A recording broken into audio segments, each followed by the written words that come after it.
All right, guys, this is a big one. 100 fragrances every perfume lover must get their nose on before they die.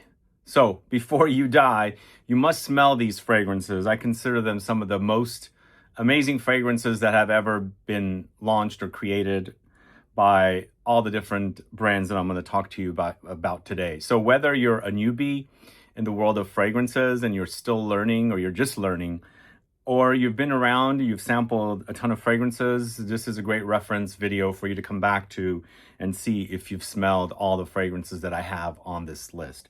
So this is another deep dive video where I am going to go over and smell and explain to you 100 different fragrances.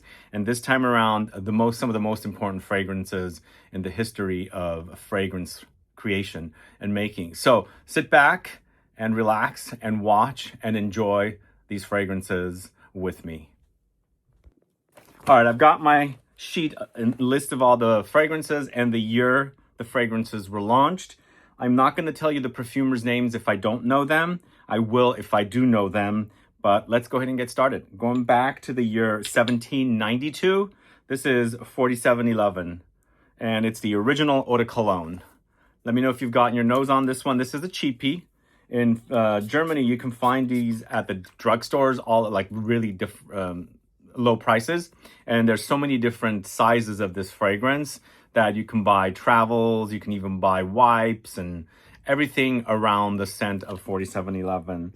And to me, I feel like it's the very original Eau de Cologne style fragrance. So it's citruses, it's aromatics, and citrus floral notes. So it's a bit spicy, it's very fresh and citrusy, and of course floral at the same time. It's a nice Eau de Cologne. It's not a long-lasting fragrance, so don't buy it to think this is gonna last you for the whole day. You're gonna have to probably replenish. But if you can get your hands on these, you can get small sizes to travel with. You can have the large bottles to leave around at the house or the office or something. And when you want something uplifting and fresh, you can totally spritz away with the 4711. You can get actually bottles of that in huge sizes. So those make really great collectible fragrances. So that's 1792, so long ago that came out. But I do want to mention, I'm not smelling the actual original fragrances. These have been reformulated along the way, and they've been adapted to more modern noses. So I have not gotten my nose on the original 4711, but I can see that it might be very similar to that. But it's very fresh, as I said. Citruses, citrus floral notes, aromatics, spices, and perhaps woods in the base. But let's jump ahead a little under 100 years later. We've got Houbegan's FOUGERE ROYALE, which launched around 1882 to 1884. And once again, this is not the original Houbegan FOUGERE ROYALE. This is the reformulated version that came out in 2010. But FOUGERE is a fragrance style that is centered around the fern. Fougère means fern in French. And the story is that they were trying to recreate a smell if the fern had a very strong smell. So it's a barbershop fragrance. It's very aromatic, spicy. It's green. It's woody. And of course, it has coumarin. I think this is the first time that they used a synthetic, because coumarin is extracted from the tonka. And it's a note that's appearing in Fougère fragrances a lot, or other fragrances as well. But to me, this is definitely one of the best. It's like shaving soap, shaving foam. It's quite spicy. It's woody. It's aromatic a lot. There's lavender geranium here. There's citruses and, other spicy notes as well. Very classy, gentlemanly fragrance. Again, this is not the original. This is the reformulated version of the original fragrance, which came out in 1882. The year is a bit different in different databases, so it's somewhere between 1882 and 1884 for FOUGERE ROYALE. But if you like a classy, gentlemanly Fougere, definitely try FOUGERE ROYALE. So awesome. And it's reformulated for modern noses for sure, but it does have classic leanings. So let's jump ahead to 1912. By the way, Guerlain's going to have several fragrances on the list, and some brands will have one, some brands will have several. Most of the time I tried to make it 2 and not more than 2, but I had to, include Guerlain with several. And the other thing that I made sure to do with this video, all of these fragrances you can still buy. There might be a version of this video in the future that will include discontinued fragrances that you must get your nose on. But in this video, you can buy these, and I will tag them, and the product should pop up as I'm explaining it. So if you're in the market for something that I'm talking about, you'll be able to buy it via YouTube shopping. Or if it's not available via YouTube shopping, I'll have a link if I can add a link to it. So the next fragrance from 1912 is BLEUE from the house of Guerlain. Of course, this is one of my favorite fragrances from this house, and major scent memories with this. It reminds me of my grandmother's bathroom. Totally does. The toiletries in that bathroom is what it reminds me of. It's powdery. It's soapy. There's a soapy, like it smells like a luxurious, really over-the-top, expensive, luxurious soap, but with a powdery edge, a makeup-y edge. It's a slightly almondy edge, but definitely so smooth and comforting. I guess also maybe subconsciously reminds me a little bit of baby powder. There is that going for it as well. But if you haven't gotten your nose on this one, you must. It's such an amazing, iconic smell. I think there have been other fragrances that have come along the way, not from Guerlain, that do remind me of this. But this, I think, is the king. It's so good. The version I am showing here is the Eau de Parfum, as you can see on the bottom. And so I think with a lot of these fragrances, when they first launched 100+ years ago, like the Guerlains and the Chanels that I'm going to talk to you about, they were all launched in Parfum concentration. Later, they created the Eau de Parfums and Eau de Toilettes because the Parfums were, costly to produce.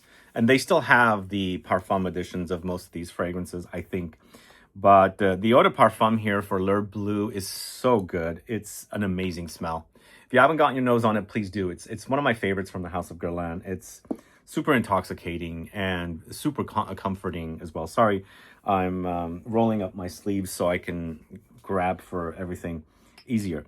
So the next fragrance, we're going to go to the house of Orza El Legrand. So this is a brand that relaunched, I believe, either late 2000s or very early 2010s. And there's a fragrance that they have that I consider one of my favorites from this house. I didn't realize it was originally launched in 1914, but it makes sense because it was a resurrected brand that had actually folded. So they took some of their formulas and brought them back. The fragrance I'm talking about is CHYPRE Mousse. Have you guys smelled this one? Have you gotten your nose on it?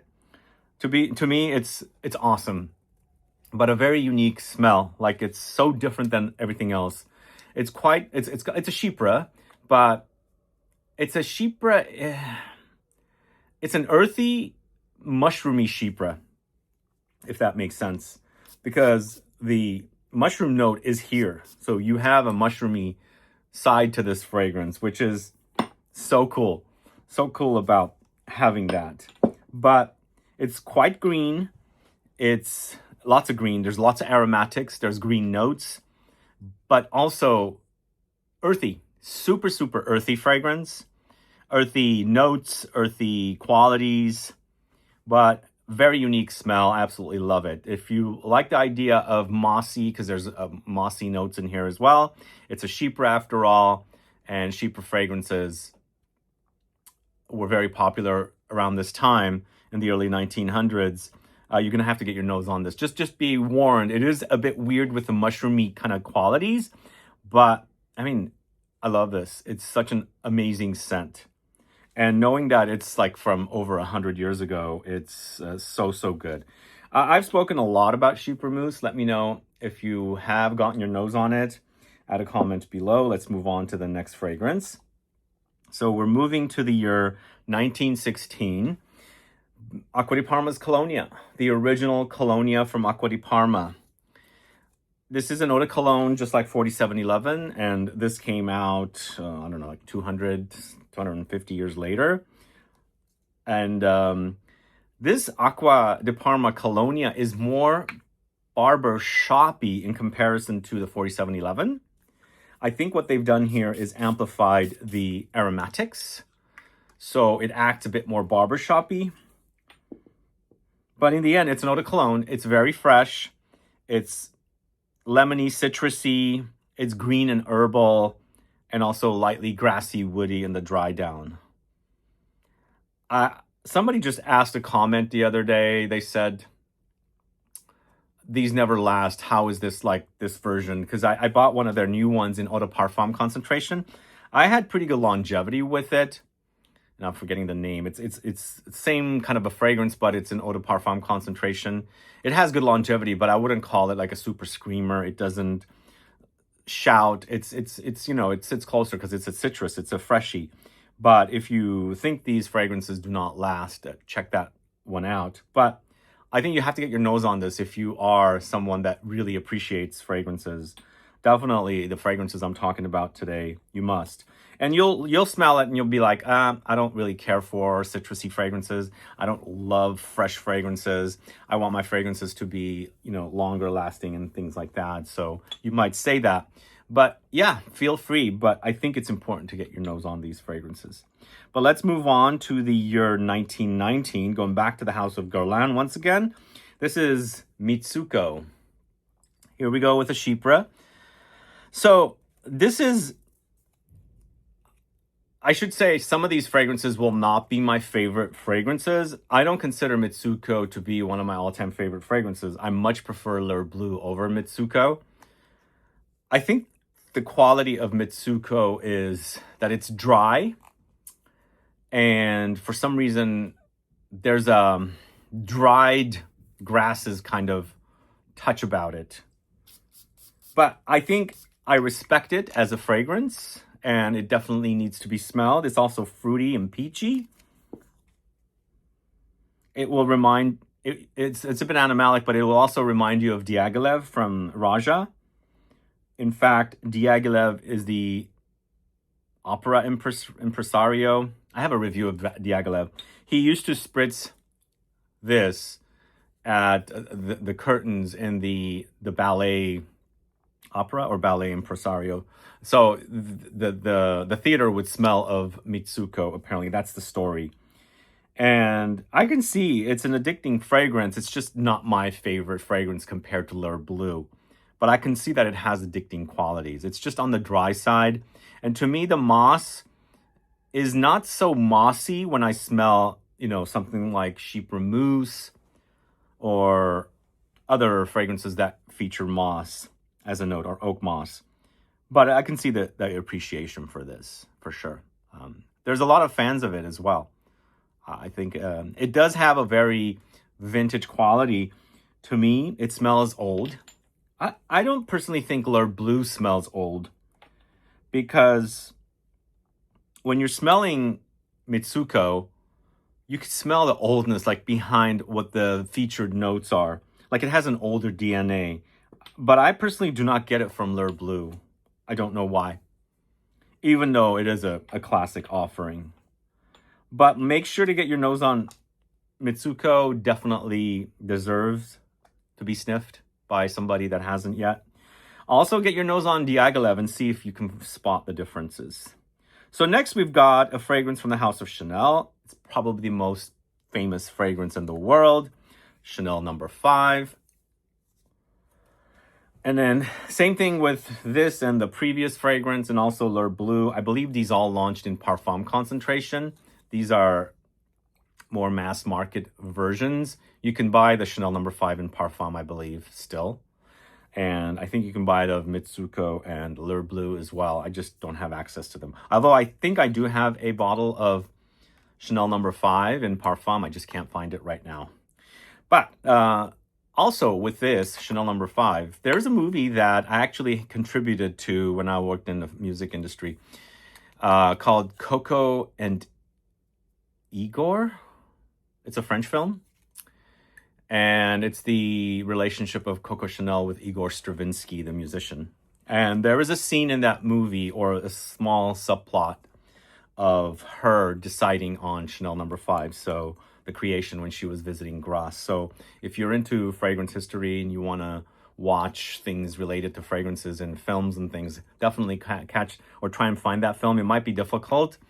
I don't know if you can find it on streaming or anything, but it does have that, short subplot of her, how she decided on Chanel number 5. But Chanel number 5, the most popular fragrance, launched in 1921. It's been 104 years old. This year, Shalimar is celebrating its 100th anniversary, but we celebrated 100 years of number 5 in 21. It's, once again, not one of my all-time favorite fragrances, but I think it's definitely important to smell. I think a lot of people that I know and I talk to who are not into fragrances do not. A lot of them do not like number 5. They immediately say it's old, mature, grandmother, things like that. But it's an aldehydic balm. It's also actually, it's got some funk under there. It doesn't come out too much. Probably more on the Parfum, or actually this is kind of modernized for young, modern noses, I should say. I appreciate this because there is a fizzy soda vibe about it. I think because it's chock full of aldehydes. And I'm not 100% sure if that was the first time aldehydes was used. I can't remember. But it's a long-standing fragrance, like really for a long time, 100 years. Although everything I've been speaking about, I think, is long-standing. So it's historic fragrances. You must get your nose on these if you haven't already. But let me know if you are a fan of any of the fragrances that I've spoken about so far. I'm sure you've heard about them. I'm sure you've run across somebody that was wearing them. Probably most importantly, number 5 is probably the one you might know the most, but maybe the other ones you might know as well. Do let me know. But let's move on to Shalimar. Let's go to Shalimar, Guerlain's Shalimar, which is celebrating its 100th-year anniversary this year. And I have a video I shot with Delphine Jelk of Guerlain in New York City when I was there for the 100-year anniversary celebrations. I will air that soon. It's taking longer to edit a lot of that content, but sooner than later we'll air that. But this has been around for a long time, and I think personally, this is my thoughts. I think mass market number 5 is probably the more popular. More as a perfume aficionado, I think Shalimar is the more popular. I don't know if that makes sense to you guys, but they claim that Chanel number 5 is the most successful fragrance. But I think if you're a perfume aficionado, I think the popularity of Guerlain's Shalimar is much more popular than Chanel number 5 is what I'm trying to say. Because I feel like Chanel number 5 is a bit more common in comparison to Guerlain's Shalimar. And Shalimar, I feel like, is appreciated with more perfume lovers, whereas the mass market might be like, oh, it's Chanel number 5, it's a Chanel fragrance, oh, I think that's probably going to do it, and they'll probably take it and wear it, kind of a thing. So I have a lot of stories about Guerlain's Shalimar. So I've always been obsessed with fragrances. I've always smelled my dad's and my mom's fragrances, even when I was like around 7, 8 years old. In my early teens, I heard about Shalimar for the first time. Although my grandmother's bathroom smelled like BLEUE, so there is that. But I think at that time I didn't know BLEUE and all that kind of stuff. But I was always very curious. I didn't have a relative that was wearing Shalimar, but the very first time I heard about it was in a film that is kind of a dumb early 80s film about some teens who switch roles, like, changing bodies, like a father becomes a son, vice versa, kind of thing. I can't remember the name of the film. It was not one of the more popular ones. And the first time I heard in that movie, somebody brought up Shalimar. What the heck is Shalimar? So I had to look it up, and it turned out this fragrance. So I was curious about this fragrance for the longest time. I didn't really start wearing it until like 13, 14 years ago. I do appreciate the vanilla more. I'm sorry, the eau de parfum more than the eau de toilette. I think the eau de parfum has more, I don't know, something about the vanilla in the eau de parfum is better than the eau de toilette to me. But now we've got the 100-year anniversary L'Essence, which I wasn't blown away when I first experienced it, but I'm appreciating it. I thought I was going to be really wowed by it. But I do appreciate this DNA. It's one of the best. And to go on about what this fragrance smells like, it's one of the first amber fragrances. So it's got a lot of, like the DNA of Shalimar is what you find in the extract fragrances that Guerlain launched. So there's the jasmine, there's the bergamot, there's the rose, there's the tonka, there's the iris, and there's the vanilla. So those extracts are what you find in Shalimar. Like those 6 extracts is what primarily what Shalimar is made of. And it's missing the apopanax type note, apparently, apopanine or whatever it's called. It's a resin, so that's missing from that extracts collection. But basically, if you have all those 6 extracts, you might be able to make Shalimar out of it. I don't know if you would spend that much money for those extracts, but you can kind of do that if you had all 6 of those fragrances by adding the apopanax note. But to me, I consider it one of the best fragrances ever made, more than Chanel No. 5. I just love these kind of ambery fragrances, vanillic fragrances. It's so good. If you haven't tried it, please do. Please do try this. I had owned the Eau de Toilette of Shalimar for the longest time.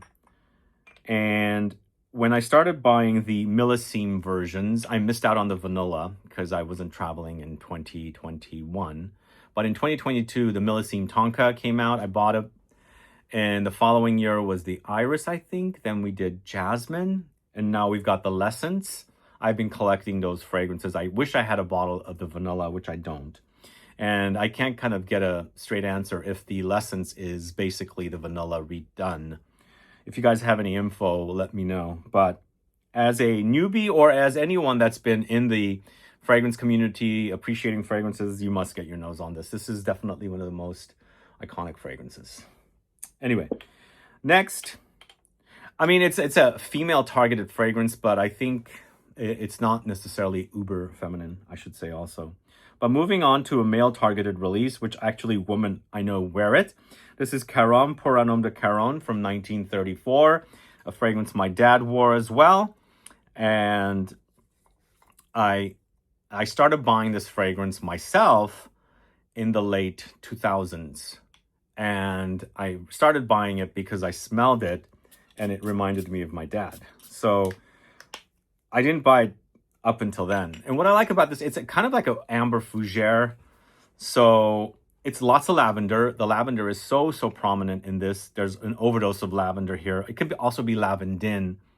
So it's meshed with musk, but most importantly, warm vanillic ambery notes in the base as well. So it's a fusion of fresh, herbal, aromatic notes of lavender, and of course the warm vanillic notes of vanilla and some ambery touches. It's such a comforting fragrance. So good. I think, I mean, because it has a special place in my heart because of my dad's wearing and it reminds me of him, I appreciate that fragrance more than Shalimar, but I consider Shalimar one of the most important fragrances that have ever launched. And both of these fragrances you should get your nose on. I mean, if you like Fougere style fragrances, whereas we spoke about Houbigant's Fougere Royale, which is totally fresh, the CARON pour un homme de CARON is warmer. So you've got the warm notes. You've got a lot of warmth in the base. But as I was saying, with the Houbigant, it's more fresh. There's fresh notes, woody notes that are not considered warm, ambery, vanillic, kind of enveloping type notes. So that's the difference between the two. So I consider the CARON an amber fougere. So it's got ambery touches in the base and aromatic herbal lavender touches when the fragrance is first sprayed. So then we've got a fragrance. So CARON pour un homme de CARON launched in 1934. Then we're going to 1946 with Green Water. Once again, all of these fragrances, it's the current version that you can buy. So you can buy the Green Water still. And this is the reformulated by Cécile Zarokian version, by the way. This launched about 10 years ago when Jacques Fath rebranded as a niche house. It used to be a designer, a clothing designer, that folded, but now it's a rebranded house, and all they do is fragrance. They just launched Musk Couture, which is a Jean-Christophe Herold creation. Very soapy, clean, fruity, cherry musk fragrance. If you like those, I highly recommend it. But this is a classic. This is another fragrance that my dad wore. It reminds me of him once again, but sometimes I'm not reminded of him right away. Like I just put my nose to this and it took me back to the 70s. But it's clean, it's green, it's fresh, it's herbal, it's aromatic, lots of woods, grassy woods, spices. It's a very, very classic smell, which I love. I love this. Most important to definitely check this out. And also, there's been so many different versions of green water throughout the years. You can just search green water on Google or something and look at the images and you'll see all the different bottles. But this is the latest version right here. All right, so next we're going to 1948 with Robert Piguet's FRACAS. So FRACAS is a bubblegummy tuberose fragrance, which to me, I've been mentioning in my videos lately, I'm starting to fall out of love with tuberose. I don't know what it is. And the ones that are like this. So this is not one of my favorite fragrances. Ooh. It's got a bubblegummy vibe, but also it's got a dirty side. It smells a bit unwashed. I think this is an iconic fragrance. So many fragrances were inspired by this fragrance. They came out, you know, because of this one tuberose bomb. And there was a time I was appreciating it, but lately my nose is not loving tuberose, especially the more classic leaning ones. I don't know what it is. Like, I still enjoy Frederic Mall's Carnal Flower, but this is not a favorite of mine. What do you guys think? Definitely needs to be smelled though. If you are, you know, new to the world of fragrances, definitely check that out. It's definitely very iconic from Robert Piguet, who I believe was also a clothing designer and no longer is. But let's move on to the next fragrance from 1951. This is Floris's number 89. Let me know if you're familiar with this one. This is male targeted, whereas the what do we do? The FRACAS is totally feminine targeted. But again, if you enjoy those smells, there's absolutely no problems you wearing whatever you enjoy the smell of. This to me is a fougere-like fragrance. It's definitely got those classic touches. It's very aromatic and spicy. There's a lemon astringency about it as well. Does have a classic touch. It's definitely a British brand and it's British style cologne. I don't know why, but Floris, when I think of Floris, I think of James Bond. I don't know why that is. More than Penhaligon's, something about Floris just makes me think of James Bond. Does that happen with you guys? Anyway, do you know number 89? It's so good. It's super spicy. It's got that astringency. It's almost also got like lemon peels kind of a touch. Or it could be petitgrain, which is the bitter orange leaves. But yeah, I enjoy it. It's very light though. So I think that version might be like so reformulated. But definitely worth getting your nose on, for sure. Now we're going to 1953, one of the very first American fragrances. This is Youth Dew by Estee Lauder. Now, are you familiar with this one? So this is a super spicy fragrance. Also cola-esque, very classic smelling. It's an amber, but like holiday spices. It's got cinnamony spices. I think it also has carnation, so giving you that kind of a clovey spice. But there's probably ambery resins here, and it gives you like a effervescence I wouldn't say this is my favorite fragrance from Estee Lauder, but it's very important to check out, smell.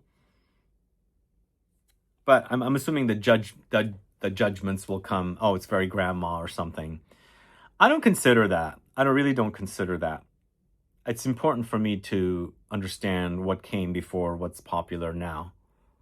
And I might not enjoy it, I might not wear it, but I appreciate it. Because what if I was born, you know, in the 1950s and this is what we were wearing back then? So, yeah, that is youth do. I don't know. What do you guys think? Let me know. Add a comment below. But let's move on to the House of Guerlain once again. And this is one of the latest editions of VETIVER in the large bottle, which is almost out. VETIVER is another fragrance my dad wore. I actually started wearing VETIVER while he was alive in the, was it like 2000 or 99 or 2000, I think. I was on a trip to New York City and I bought my first bottle of VETIVER at the Century 21. Is that the store? But the bottle had a gradient lines and it was this way, not the tall bottle. This way, but it had frosted gradients all around and maybe like 2 or 3 of them. That bottle I wore once and then I didn't wear it again until like the early 2010s, and it was the tall bottle at that time. I don't know what had happened to the previous bottle, and I can't find any info on those bottles. But going back to what the fragrance smells like, that's the one I'm spraying from is the current version, the latest. It's basically VETIVER in a Guerlain DNA. It's super spicy and woody, very earthy and grassy. And of course, it's got some citruses up top as well. And there's aromatics. It's a nice, classy, masculine scent. The first time I smelled this, I was blown away by it. Like when I bought it at that store. And at that time, I was not like buying tons of fragrances. I would probably buy one every 6 months or something. And at that time, when I smelled it, I was wearing fragrances like Mugler's Amen and things like that. Jean-Paul Gaultier, La Mel, Dreamer by Versace. But I was like, this is so good. I want a bottle. So I bought a bottle. But I've gotten bored of VETIVER. But definitely a very important fragrance for anyone who's obsessed with fragrances or, you know, understanding and discovering fragrances. Must get their nose on this. Very, very important. And it's been around since the 50s, 1959. All right, let's go to the House of Jean Desprez. This is Bala Versailles. So I pulled this out to smell before I shot this video.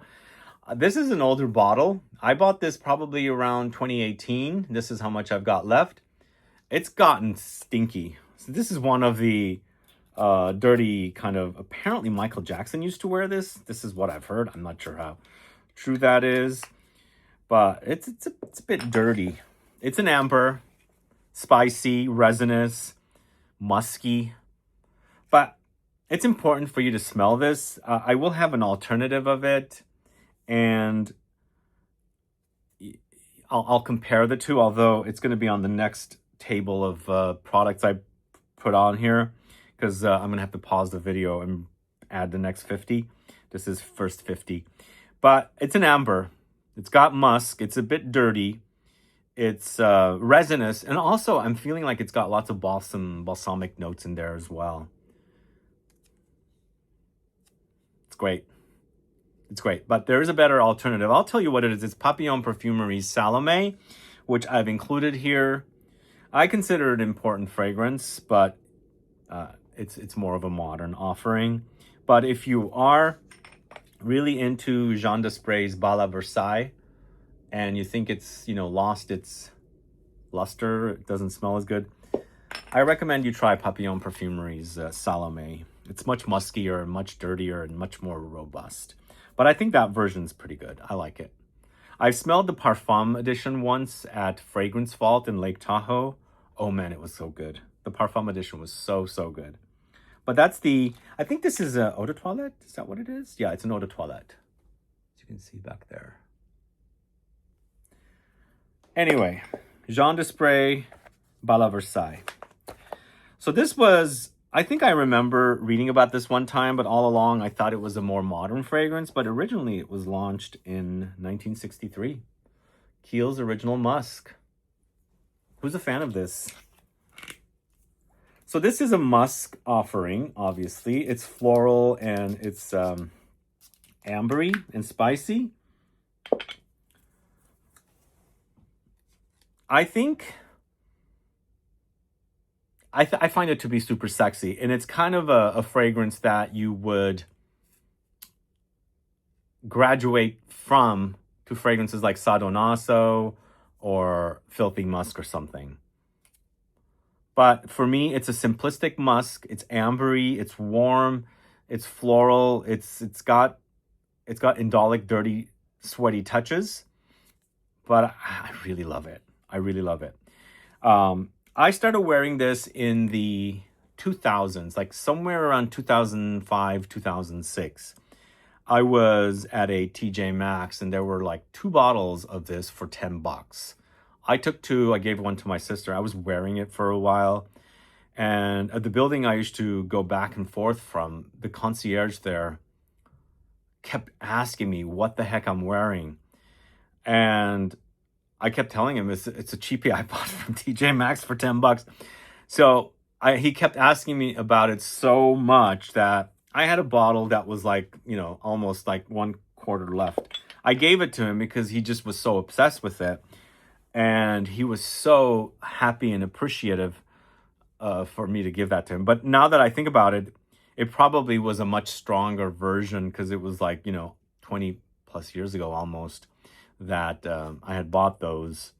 But this fragrance is not that expensive. It's a 50 ml you can get for just under $50. And yeah, it's thin. And I know some people say it's too indolic or too musky, too dirty smelling. It's actually synthetic. I believe it uses galaxolide. Is that what it is? I think so. But on here, it does say it was introduced in 1963. And is that what I said? Yeah, I did say 1963. It's a great fragrance. You must get your nose on it. So super awesome. Now we're going back to Guerlain once again. This is Habit Rouge in the original Eau de Toilette version. So I don't know if they... Yeah, I think they launched an Eau de Toilette of this first in 1965. This is the current version, obviously. It's gone through so many variations. And latest version is the Parfum Spirit Edition. So good. The original Parfum is also really, really great. But I was actually always obsessed with the Eau de Parfum, but I started falling in love with the Eau de Toilette. And I like its freshness and also the lemony astringency that's in here. But according to my research, apparently it's Guerlain's answer to Shalimar for the guys. It's an amber, it's citrusy, it's also, what is it? There's rose. There's also great things happening. But, you know, they have the Eau de Toilette, they have the Eau de Parfum, they've had the Sport Edition, the Low Edition. I think they had a Parfum in the past or an extract. Now they have the Parfum and the Spirit. I don't know if the Spirit is still around, though. It might be a limited edition, so it might be gone. But that DNA, I was always more of a vetiver guy, but I've come to love this much more than vetiver from Guerlain. I also really love Heritage, which I don't have here, unfortunately. And if you are all things Guerlain, you can also go catch my Guerlain deep dive video. But Habit Rouge is great. It's just so good. Yeah, and I'll say it again. I was a big fan of vetiver for the longest time. I started wearing vetiver before I started wearing Habit Rouge, but it's now the opposite. I love Habit Rouge, and I've gotten bored of vetiver. Anyway, that's the Eau de Toilette version for Habit Rouge. But next, we're going to the house of ARAMIS. ARAMIS by ARAMIS, launched in 1966. Created by... Who's the perfumer of this one? I had it in my mind.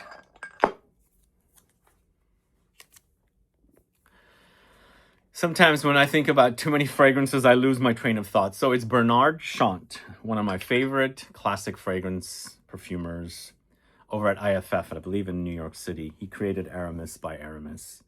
He's also created the women's version of that.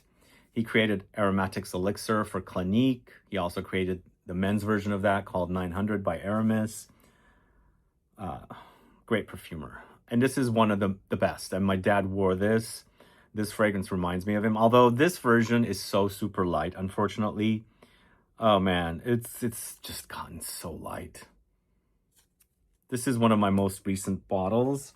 I do have a bottle that might be, I don't know where it is. Here it is. Might smell a little better. It's also very cheap, by the way, this fragrance.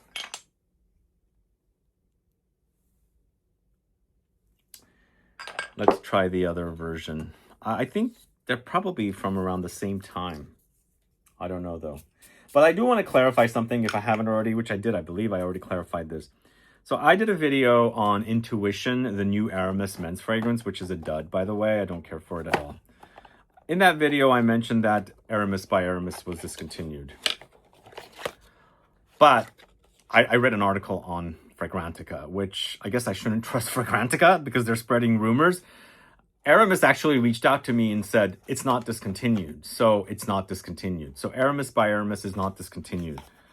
Now, I don't know why they posted that article there on Fragrantica, but honestly, I'm glad it's not discontinued, but this is not the best version. Both of these versions are pretty light. It's not what it used to be, sadly. So maybe they will discontinue it, but I did get that message. And unfortunately, Intuition is a dud. I don't know if you guys like it, but it's another one of those blue kind of sauvage-like fragrances. I guess it appeals to the younger generation. But honestly, you guys definitely check this out. I mean, it's something that you should check out and smell and understand the fragrances of Bernard Chant. Anyway, next fragrance is one of my all-time favorite fragrances for the guys. I still love it in its current reformulation. It's a super freshy though, but I think it deserves to be here in an iconic men's fragrance.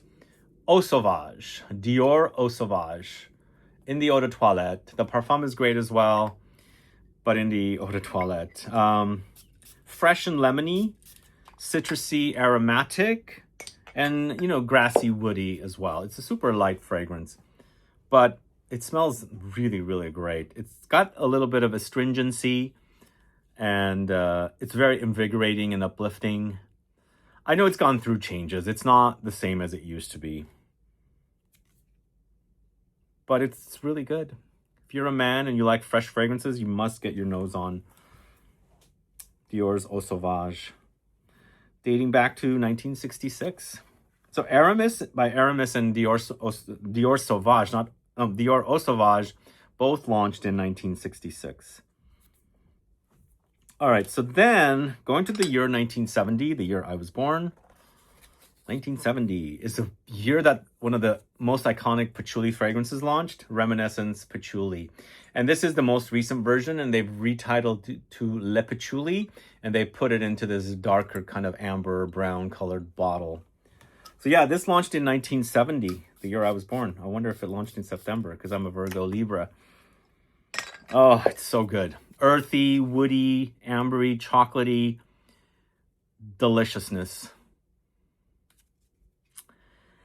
I think in the San Francisco Bay Area in the late 80s, when the 60s revival was happening, a lot of people were wearing patchouli. This also bled into the 90s as well. I think at that time, I started smelling patchouli on people. That's when I started really loving the smell of patchouli.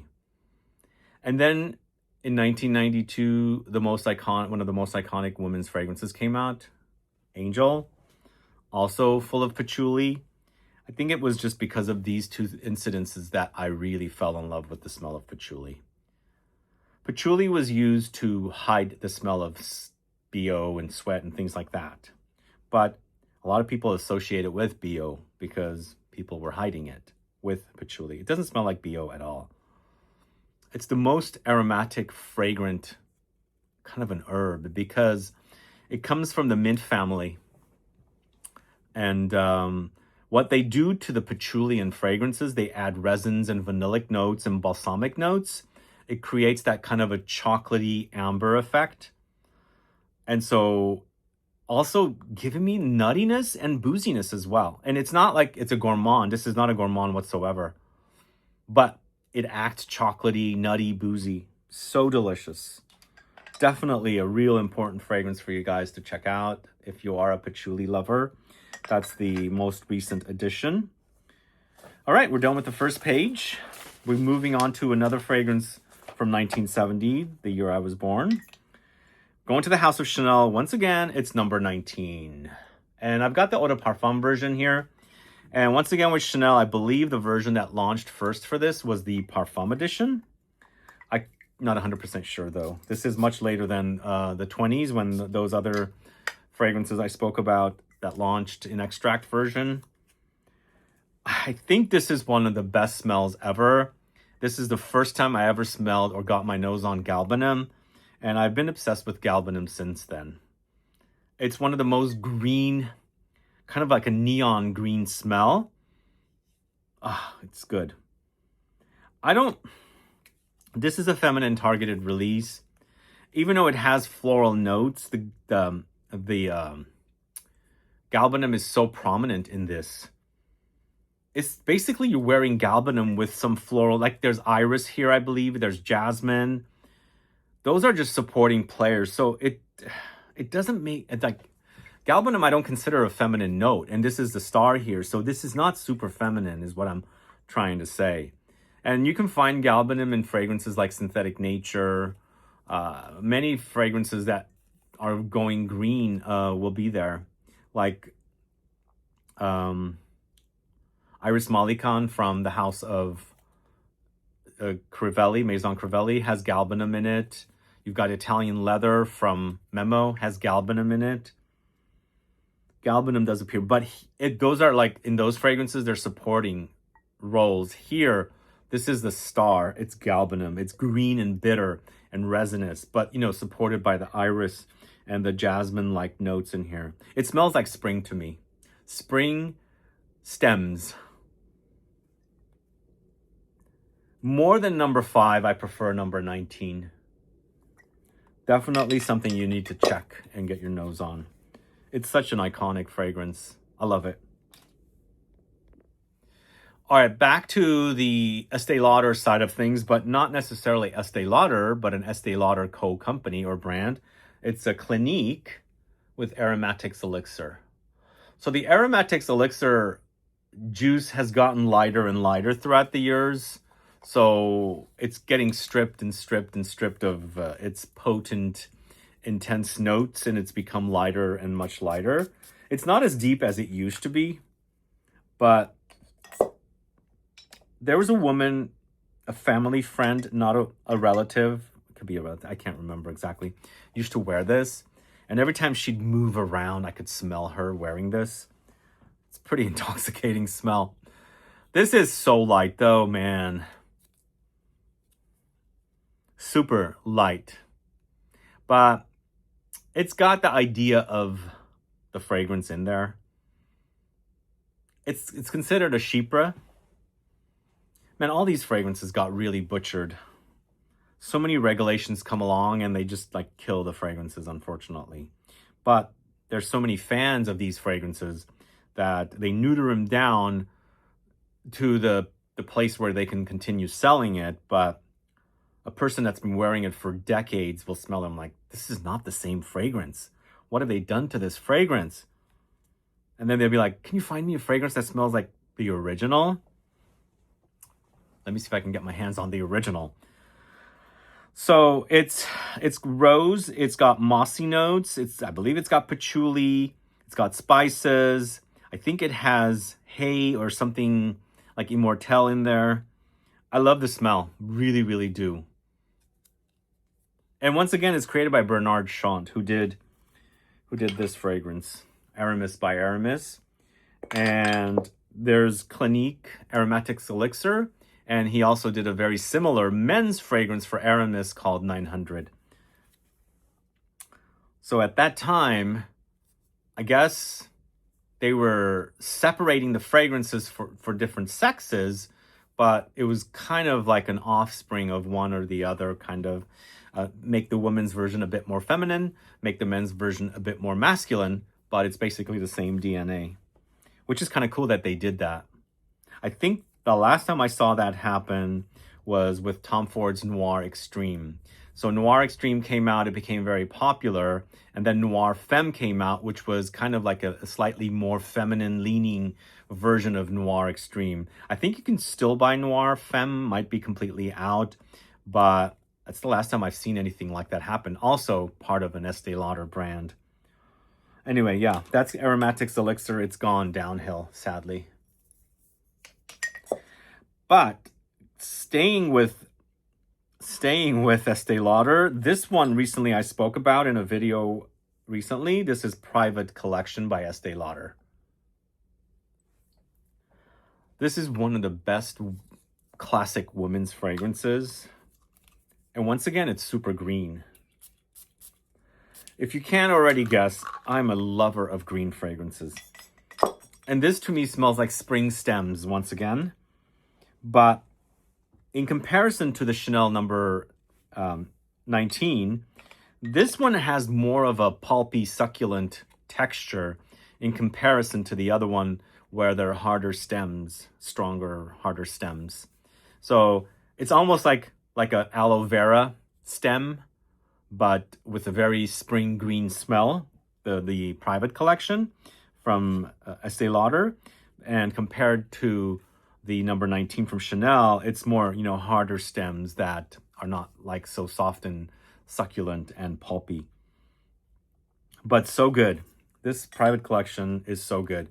The name is just really weird though, Private Collection. It's almost like you're gonna dig into a Private Collection, but that's actually the name of the fragrance.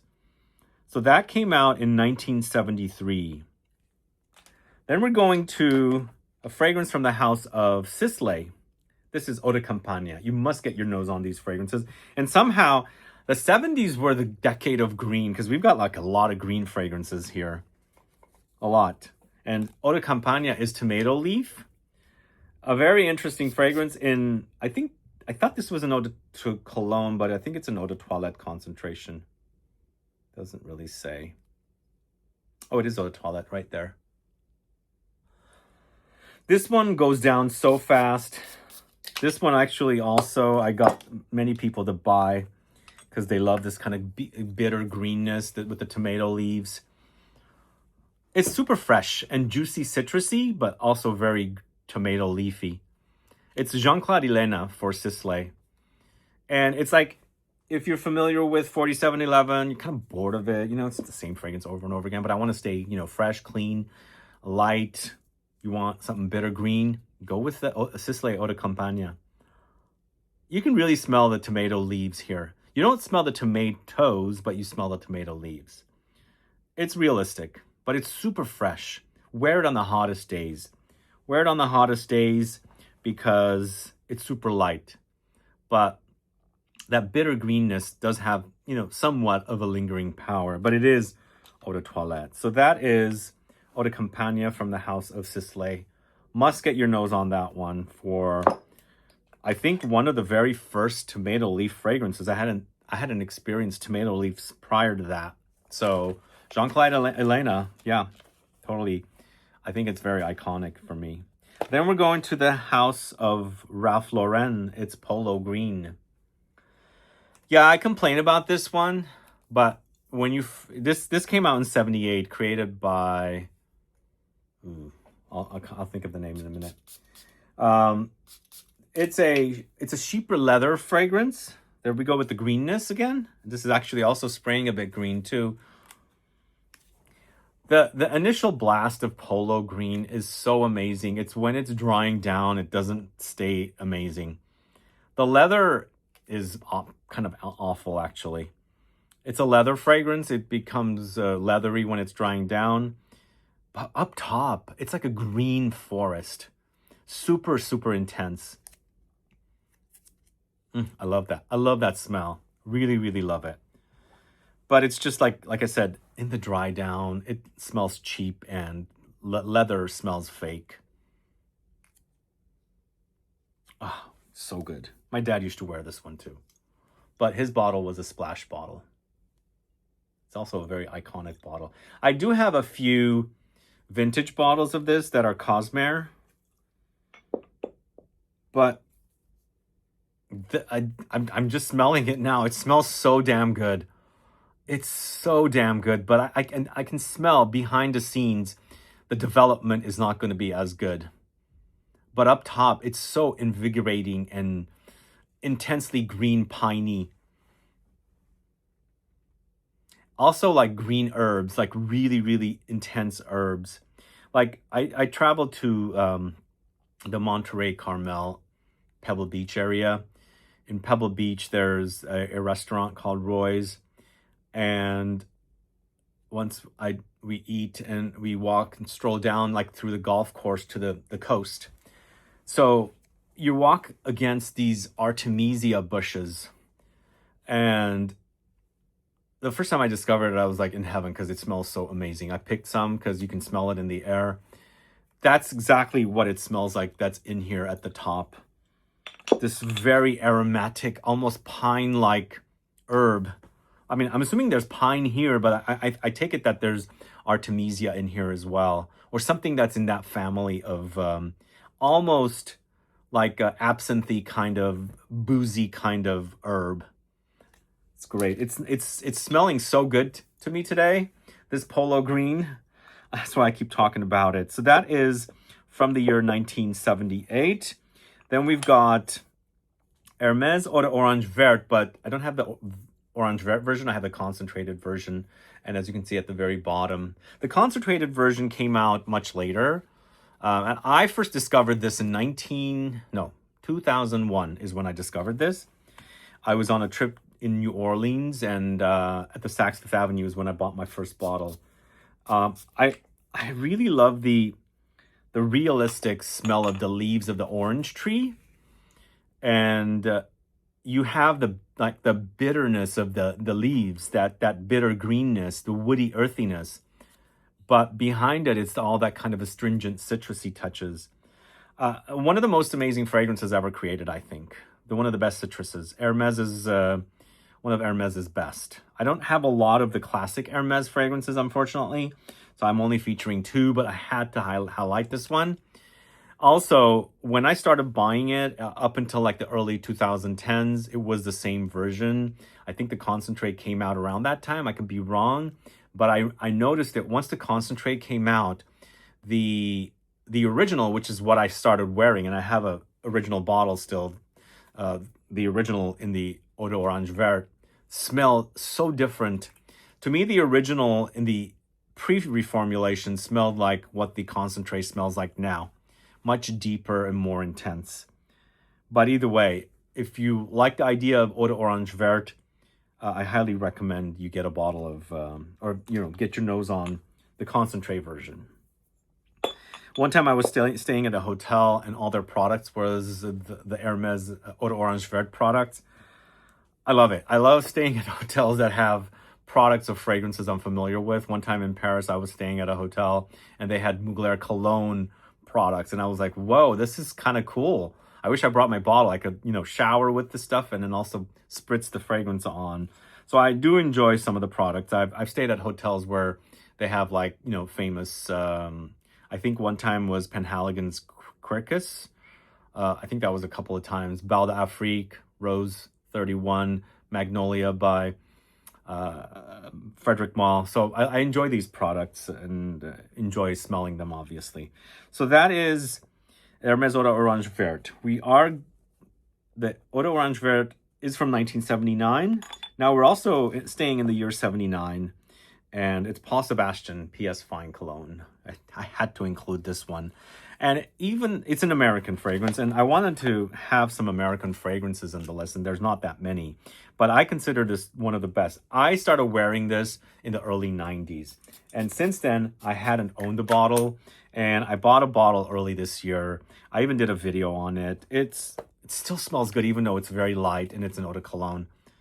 Is it an eau de cologne or a toilette? It's a cologne spray, it says. What I like about this, it's kind of like, it's a fragrance that's stuck in multiple styles. It's super musky, first of all. I've gotten compliments with this too, but I overspray. I do mention that. One time I was walking into an elevator and the lady said, that walked in with me, she said, "You smell really amazing." And I had to explain to her, I said, this is a classic fragrance from the 70s. I just paid $25 for a 125 ml bottle. She goes, "It smells great." So you get compliments like that with this fragrance, because I think it's the musk that's in here. So it's also a bit ambery, but most importantly, it's a lot of aromatics. There's lavendery touches in this. Oh man, it's good. Really, really good. And it's light. It's not super beast mode, but sometimes those work, you know. Definitely a very iconic fragrance. I remember in the early 90s when I wore that, I felt it was much stronger, and when I was wearing that, I felt like I hadn't worn any fragrances like that before, because prior to the early 90s, I was wearing Drakkar Noir a lot. I was wearing, I can't remember some of the fragrances like Kouros and all these things, and I was very young, so ARAMIS and things like that my dad wore. But when I started wearing the PS Fine Cologne from Paul Sebastian, it was like, what is this? I'd not smelled anything like this before. But I think even though it launched in the late 70s and 79, I think its popularity took off like in the mid 80s. And I think it was really popular in the 90s when I was wearing it. So anyway, it's still around, thankfully. It's a great fragrance. So now we're going to the year 1981. And with the house of Annick Goutal, or Goutal Paris now. This is Eau d'Adrienne. Must get your nose on this if you haven't already. It's one of the most iconic citrus fragrances. Definitely need to get your nose on it. It's an astringent, tart, sour, lemony fragrance with aromatic notes and spicy notes and woody notes. Oh, it's so good. The lemon is like a lemon drop or a lemon lozenge or maybe a limoncello. The lemon is so good in this. The very first time I bought my bottle of this was also on another trip in New York City.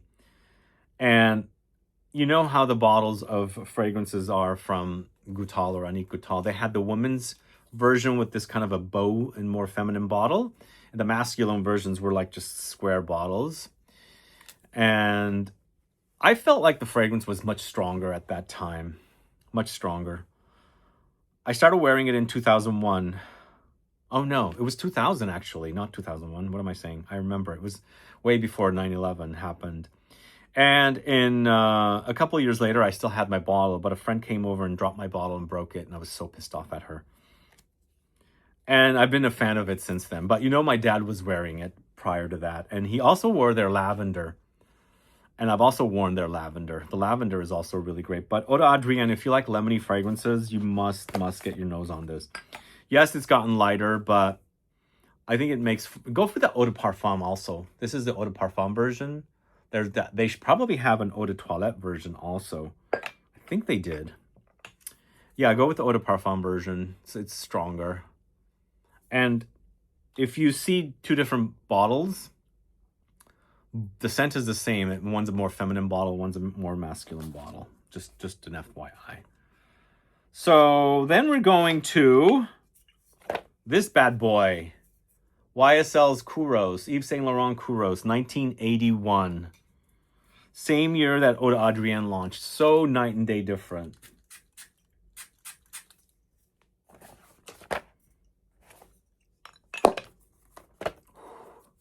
Whoa. This is a Pierre Bourdon creation, by the way. Honestly, this is smelling so amazing right now. That bottle has been aging for a while. Oh man, it's good. yeah, it's not identical, but this is a very super manly fragrance. This might be very challenging for someone that doesn't appreciate classic powerhouse fragrances. This is super animalic, very, very musky, also aromatic and like fougere-like, but it's chock full of, I think, civet. But honestly, they're probably using a synthetic variety of civet right now. So what happens is they create this is Pierre Bourdon, if I didn't mention that. I can't remember. I read the book Ghost Perfumer, and Pierre Bourdon did a lot of fragrances for Creed. And I can't remember if this was a reject. I can't remember. Because a lot of his rejects were going to Creed. Although this can't be a reject. But that guy had way too many things happening. He had a terrible life, terrible father. So if you guys haven't read that book, The Ghost Perfumer, definitely read it. There's a lot of gossip in there. It's eye-opening, especially about Creed. But again, one of the best fragrances ever made. And I can't believe how great it's smelling today, even though it's probably like the last version. Although this bottle is probably from 2020 or 2019. Ah, it's good. It's dirty though, guys. Be warned with that one. It's super dirty. Okay. So we're going to a pair of fragrances next. Let's see. So we're going to the House of Cartier. So I recently did a video on the re-release of Santos de Cartier. This is it. And that same year, they also released, well, yeah, in 1981, they released Santos de Cartier and MUSK de Cartier. So I'm featuring them here. I feel like they're very important fragrances from the House of Cartier, especially since it's the first fragrance they launched, both men's and women's. And both of the bottles, as you can see, are similar, but obviously different colors. And I should also say, I don't have the original version of MUSK de Cartier. I have the Parfum, but the Santos, I have the Eau de Toilette. And if you want to catch my video on Santos, it's back. It was pulled for a while, but they brought it back. So those of you that are missing it, you can get it now. This is also a bit musky. It's kind of like an aromatic fougere. It's quite spicy, green and herbal. And also, yeah, very green actually. And when I did my video recently about the relaunch of this fragrance, I never picked up galbanum, but I'm picking up galbanum now. I don't think they credit galbanum in this fragrance. It's super green and aromatic, but behind the scenes there is something quite musky.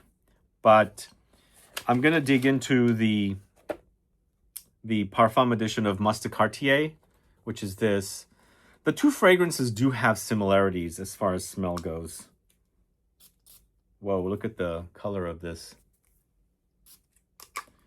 This is a lot warmer. It's a lot ambery, but there's greenness here as well.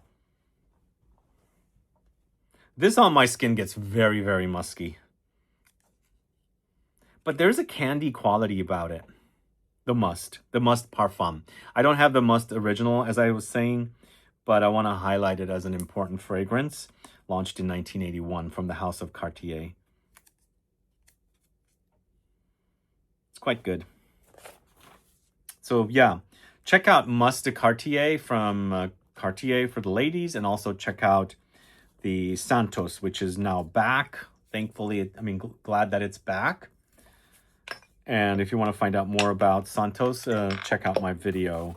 And continuing on in the year 1981, let's go to the House of Chanel for an important fragrance called Antaeus, for a leather fragrance utilizing castoreum, but I'm assuming it's synthetic variety of castoreum now. In the end, this is a leather.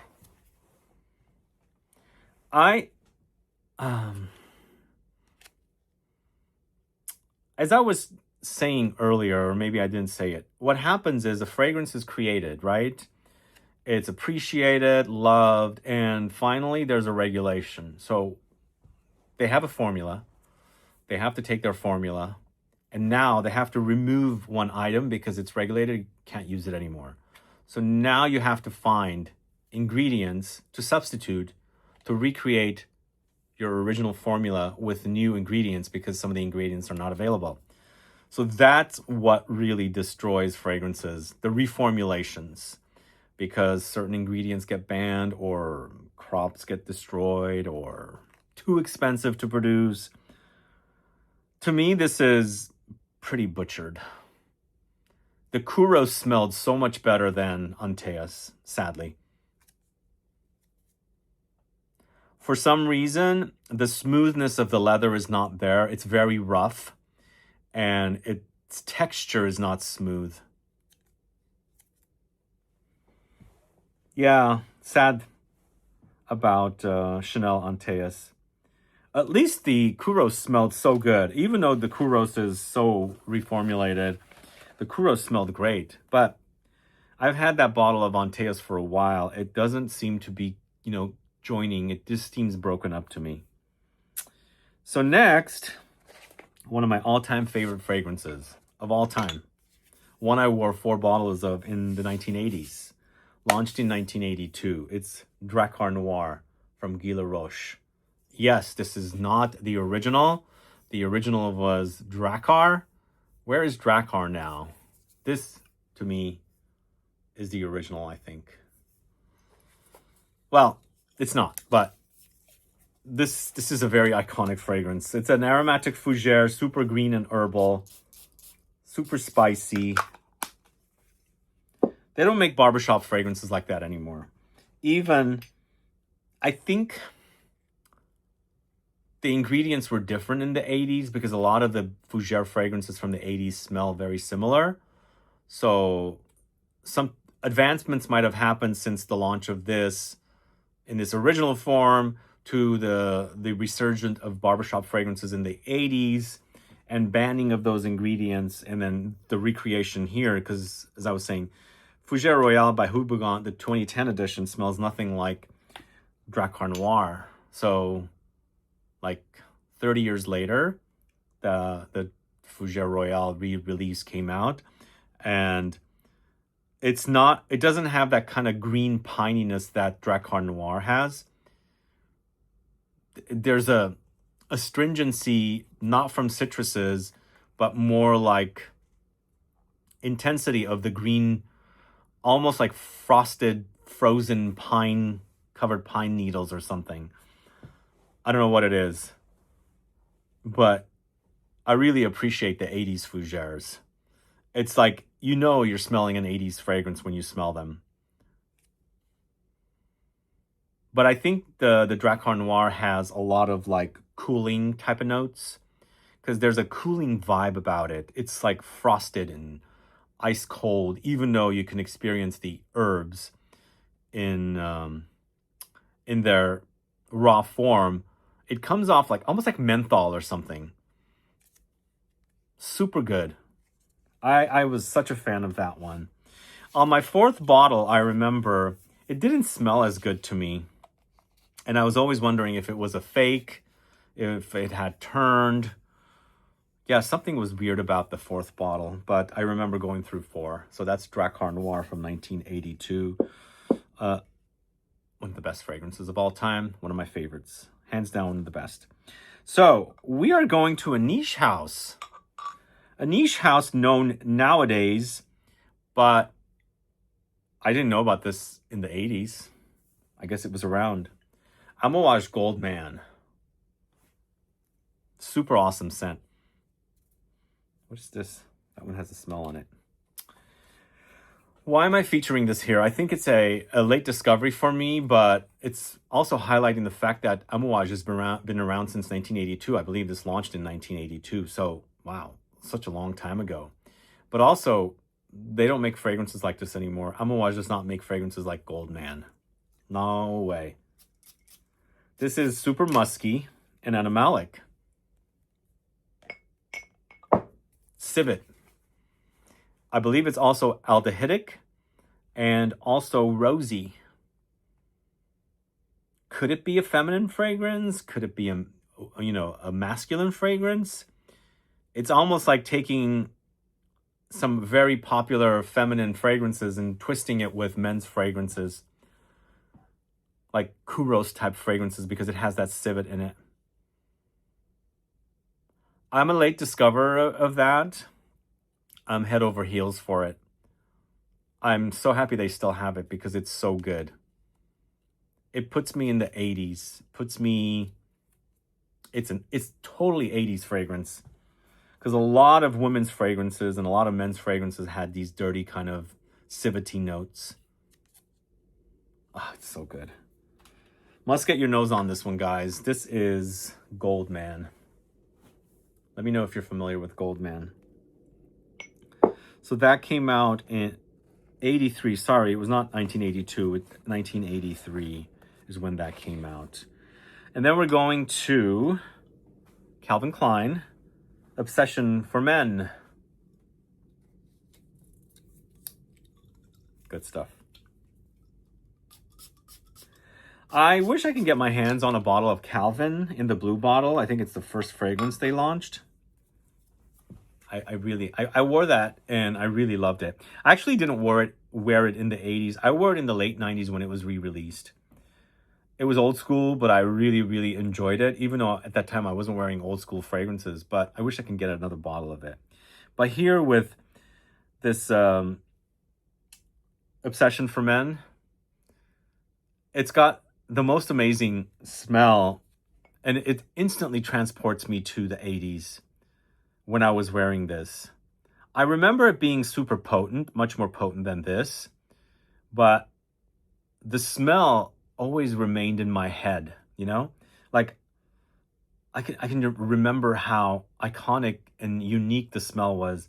It was a lot of warm spices and ambery notes. When I'm smelling this, I get that, but in a much lighter way. Like it's kind of light. It's not super potent, all that good stuff.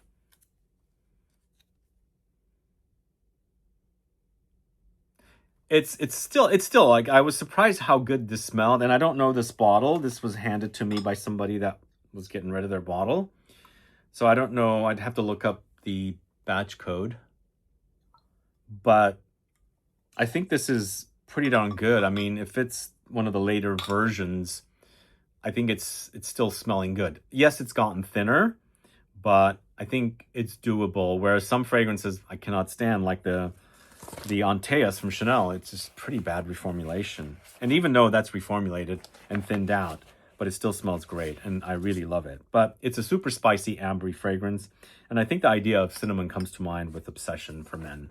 I'm not featuring Obsession for Women here today. I don't have a bottle, but I definitely want to highlight the Obsession for Men. Get your nose on it if you love spicy fragrances. But next, another niche house, one of the early niche houses, launched in 1988. This is Maître Parfumeur Gantier. It's Ambre Presso. Ambre Presso was part of our Scent Club kit some time ago. And we now have a new fragrance of Maître Parfumeur Gantier in our Scent Club kit. It's Parfum de Habit, which to me smells like a leathery take on Habit Rouge. So check that kit out. And also, I didn't mention this at the beginning of the video, we are dropping a mystery box this weekend. So those of you that are watching this, and if you're not signed up for our newsletters, you should go to the website and get yourself a mystery box. It's definitely one of the biggest mystery boxes that I've done. Lots of samples in it, and it's going to sell out really quick. The real announcement comes tomorrow via a video.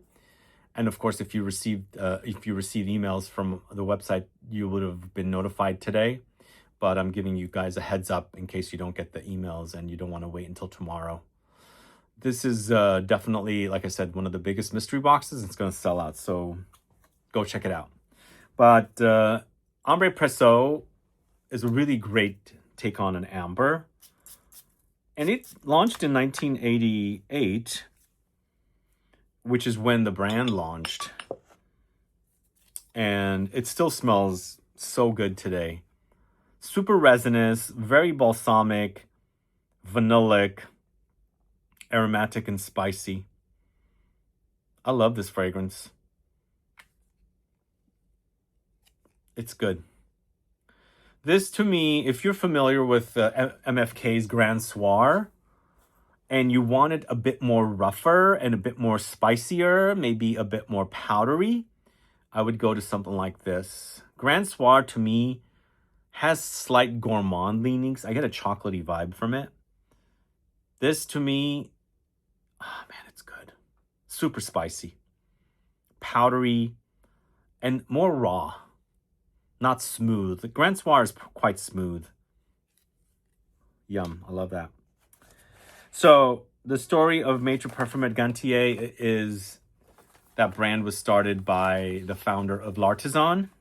I don't have any, do I have L'Artisan? I have one L'Artisan in this video. We'll come to it soon.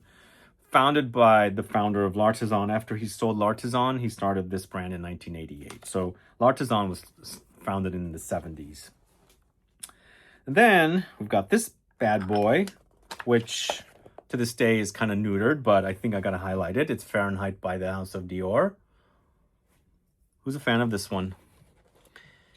So I remember as a younger kid, when this first came out, the bottle to me was super iconic. It was a bottle that I had never seen a bottle like before. Fiery red, gradient, you know, goes from dark red to, you know, darker. And the fragrance itself was so potent, so intense, so red hot that I was like, I love this fragrance. Nowadays, it's super thinned out. It's a distant reminder of that, but you get an idea of it. You do. You get the violet leaves. It's ozonic. It's almost like two-sided, you know, like Dr. Jekyll and Mr. Hyde. So one side is fiery, hot, warm, and a freshness from the ozonic notes, the violet leaves, to give you more of a crisp, fresh feeling. But, you know, when it was in the original formulation, it was a lot hotter, warmer. I think the leather was a lot more amped up. And it had some, you know, funk to it. But now, it seems very fresh to me, sadly. Sure, it develops to some substance, but it's not. It's like the violet leaves have been amped up to make it a lot more fresher. I don't remember it being this fresh. I don't have a vintage bottle, sadly, so I can't really compare.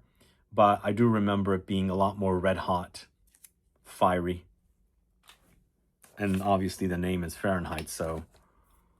But get your nose on this one. It's definitely one of the most iconic fragrances. And then we've got another fragrance called Egoiste from Chanel. Egoiste was launched as a fragrance called Bois Noir. Bois Noir. Look it up. It's what became Egoiste. I'm not sure what happened with that fragrance, but I remember it selling briefly. I wore the original Egoiste. Then I also wore the Platinum. I'm not featuring the Platinum here. I think Jacques Paul created this with François de Marché. So François de Marché, when he was at Dior, he created a fragrance called Santal Noir that reminded me of Egoiste. I have a bottle of Santal Noir, but more of the later batches, because I had one bottle and that ran out. I bought another one, but it's discontinued now. But I felt like it was a lot more substantial, the Dior version. Well, I'm not saying it's the same, but it had very similar ideas and smells. So it reminded me of one another. But I love this because it's sandalwood, it's woody, it's spicy, a bit rosy and musky. I think they have ambrette in the notes here. So the ambrette provides some slight fruitiness and booziness. Slight. And it's also powdery. I don't know what it is about this fragrance. It reminds me of 1990, which is when it came out. Yeah, 1990 all over it. Chanel also used to make really great ads, commercials for their fragrances. And it's either Platinum or it's Egoiste. There's a couple of them I remember. Really, really awesome commercials. Then the very first gourmand, Angel. Yeah, I gotta mention this one. Angel is, I mean, I was into fragrances prior to this thing coming out, but I got really obsessed with fragrances because of Mugler's Angel and then afterwards, Amen. I was going to art school studying filmmaking. I worked for a photo lab, and the ladies all wore Angel. Every one of them used to walk in to the lab that has all this like chemicals, you know, developing film and things. And then this woman walks in with this most intoxicating smell of Angel. Super strong projection and things like that. And I'd be like looking at them, smelling them, wondering what that fragrance is. Many times it happened. Then finally I asked, I said, what are you wearing? It's not just the one woman, it's multiple women. Finally, I found out what it was. So I'd go and smell this fragrance over and over and over again. It's the super intoxicating qualities of the patchouli. Yeah, this is probably not like how it used to be. It used to be a lot more denser. This is definitely thinned out, but it reminds me of the original for sure.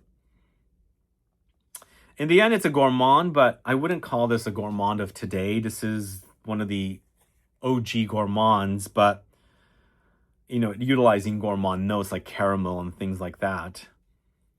But gourmands have so different now. They've moved on from being something like Angel with like earthy patchouli notes and spices to like acting like, and you know, experiencing like cookies and cakes and donuts and chocolate and things like that. This is the gourmands of 1992 or the first gourmand to today's gourmands are night and day difference. But Angel, man, so good. It's this fragrance, and then like I said, Amen, that got me to be obsessed with fragrances. Anyway, when I heard about Amen finally coming out in 1996, 4 years after Angel, and I don't think I discovered Angel in 1992. I think I discovered it around 93, 94. So it took like 2 to 3 years for me to hear about Mugler's Amen. Mugler's Amen launched in 97 in the States, but I believe it launched in 96 in elsewhere. All right, the next fragrance is a fragrance I wore plenty of in the mid-90s. It's L'Odyssée pour Homme from Issey Miyake. Still today, one of the best citrus fragrances for men. Yeah, it's gotten lighter. I remember wearing this fragrance in around 1994 and saying to myself, I love the bitterness and tartness of the grapefruit or yuzu note that's in this fragrance. It was also a fragrance that was super long lasting for a citrus, and it was zesty. It was like a very zesty fragrance. It was also aquatic. It's still considered an aquatic. It's an aquatic. It's created by Jacques Cavalier, who does all the fragrances for Louis Vuitton now. So it's his signature for sure. But truly takes me back to the mid-90s when I wore this. It's still good. Really, really great, but it doesn't perform as I wanted. So I think wear it on the hottest days. It's pretty light, but so iconic. But this next one was also pretty iconic. This is, where are we at? I think we need to go to the next page, actually. So we've gone through 2 pages. Yes. So we are at Calvin Klein once again, CK1. CK1, I think, for me, was one of the first unisex fragrances that I had heard about. Up until then, I always, thought that fragrances were either for a woman or a man. But this fragrance came out, and it was targeted unisex. It always smelled more masculine to me than a feminine fragrance, but it caught me by surprise. I don't consider it one of the best fragrances ever made. I like its style. It's a fresh aromatic tea fragrance. Alberto Morillas, and I think it's a woman, Annie Buzantian, I think, who created this together. Yeah, it's good. It's good, but it's a very kind of dumb reach, grab and go kind of fragrance. I think it was like the first and last for a long time. I haven't, up until Mugler Cologne, another unisex offering, that I hadn't seen a unisex fragrance from a mass market brand before. They don't do them often. I personally prefer Mugler Cologne. It's more iconic to me. I appreciated it more. But this one also is quality. It's just not something I'm like wow over. But I appreciate its launch during the mid-90s. It launched in 1994. It was like right in the middle of the 90s. But this next fragrance is another iconic release. This is Le Male from 1995. Supposedly Francis Kurkdjian's first fragrance, or the first fragrance to put him on the map, I should say. Or maybe it is his real first fragrance. It's another amber fougere. It's a spicy, aromatic, vanillic fragrance.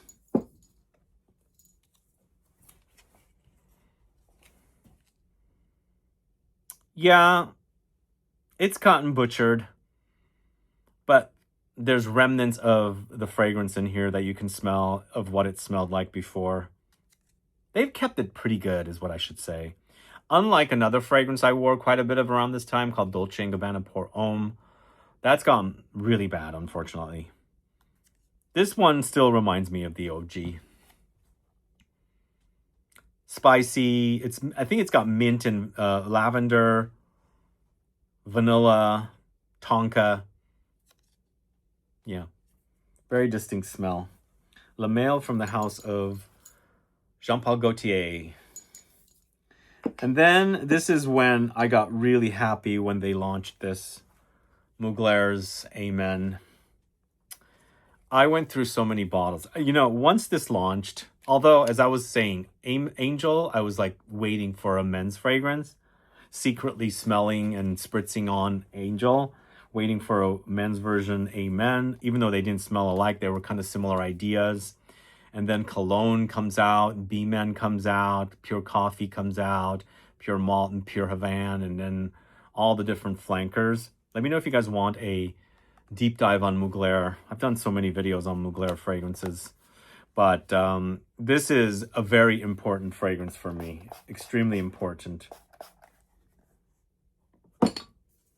Without this, and another fragrance that I do not have featured here, L'Instant de Guerlain Pour Homme Eau Extrême. I probably would not be doing fragrance videos today. Probably would be doing something completely different.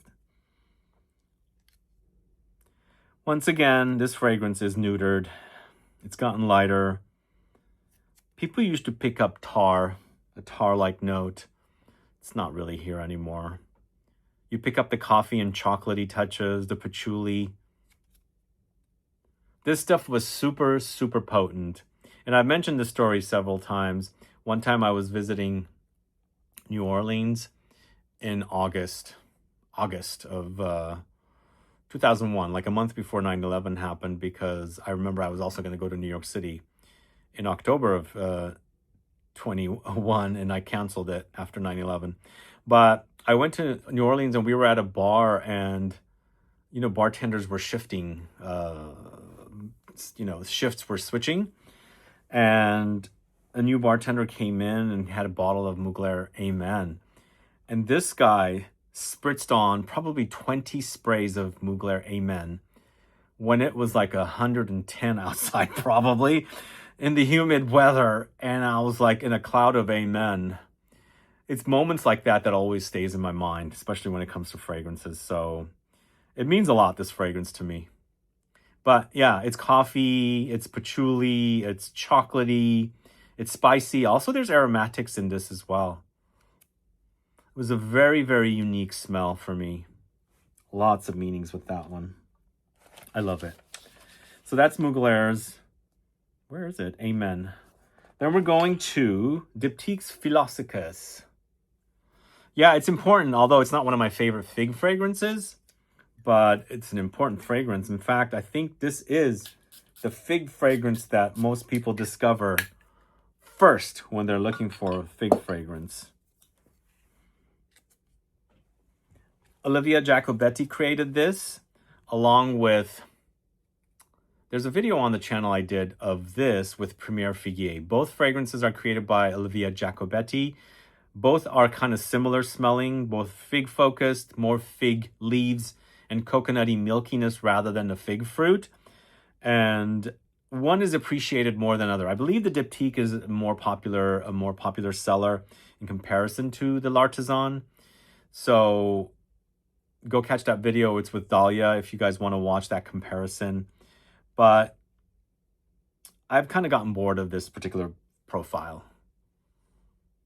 I mean, sure, it smells like figs. It smells like the fig tree. And that dust that, you know, is always covered on the trees with the leaves. And the creaminess is there as well with the coconut. But there's a lot of other fig fragrances out there that I enjoy. I've got a lot of videos on the channel on fig fragrances if you guys are curious. And also go catch my video on Fig Erotique by Tom Ford. It just launched. And I don't know if you guys are looking forward to that as well. But next, we're going to... I had to feature this in here because I wanted to feature something. And this is a very important fragrance for the house and also came very early. It came in the mid to late 90s. This is Perfume Roma Ambra Aria. Although there's fragrances like Aqua Viva. Whoa, this is not spraying very well. This is super deep amber fragrance. Really, really intense. Highly concentrated, major resins, kind of smoky and incensey as well. Vanillic, sweet, spicy, not a gourmand, but major amber. It's almost like a church amber because there's a lot of incense in this, or incense-like resins. Perfume Roma is, since it's been around since the 90s. I think they're a great house. They kind of are under the radar. Look in the back, it says 1998.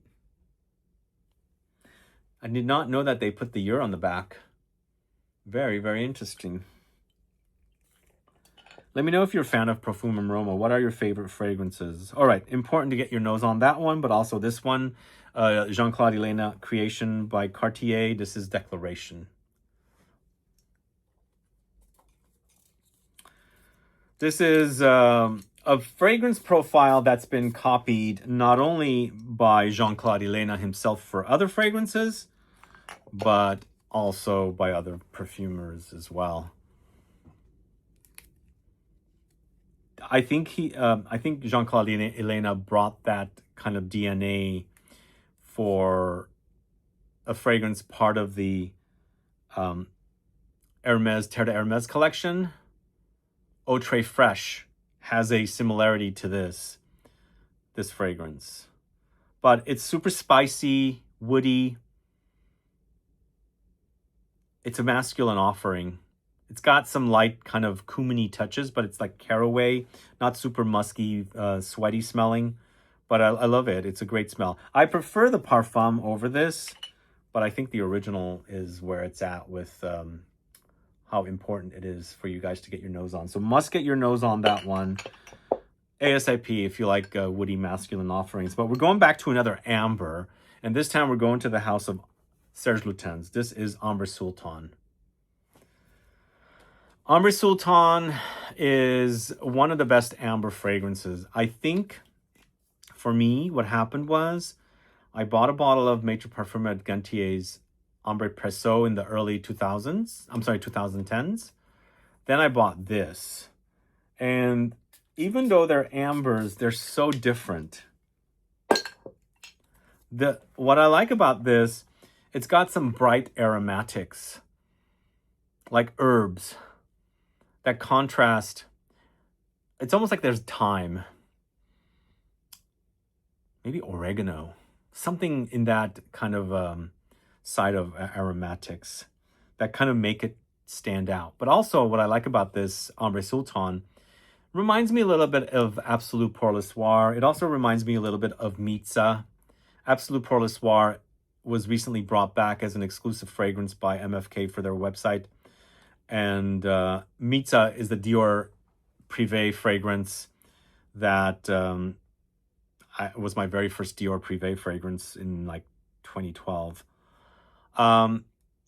Sadly discontinued, but if you're missing that, you can look into Ambre Sultan because it's got similarities for me. But it's a great amber, really one of the best, and a great fragrance from Serge Lutens.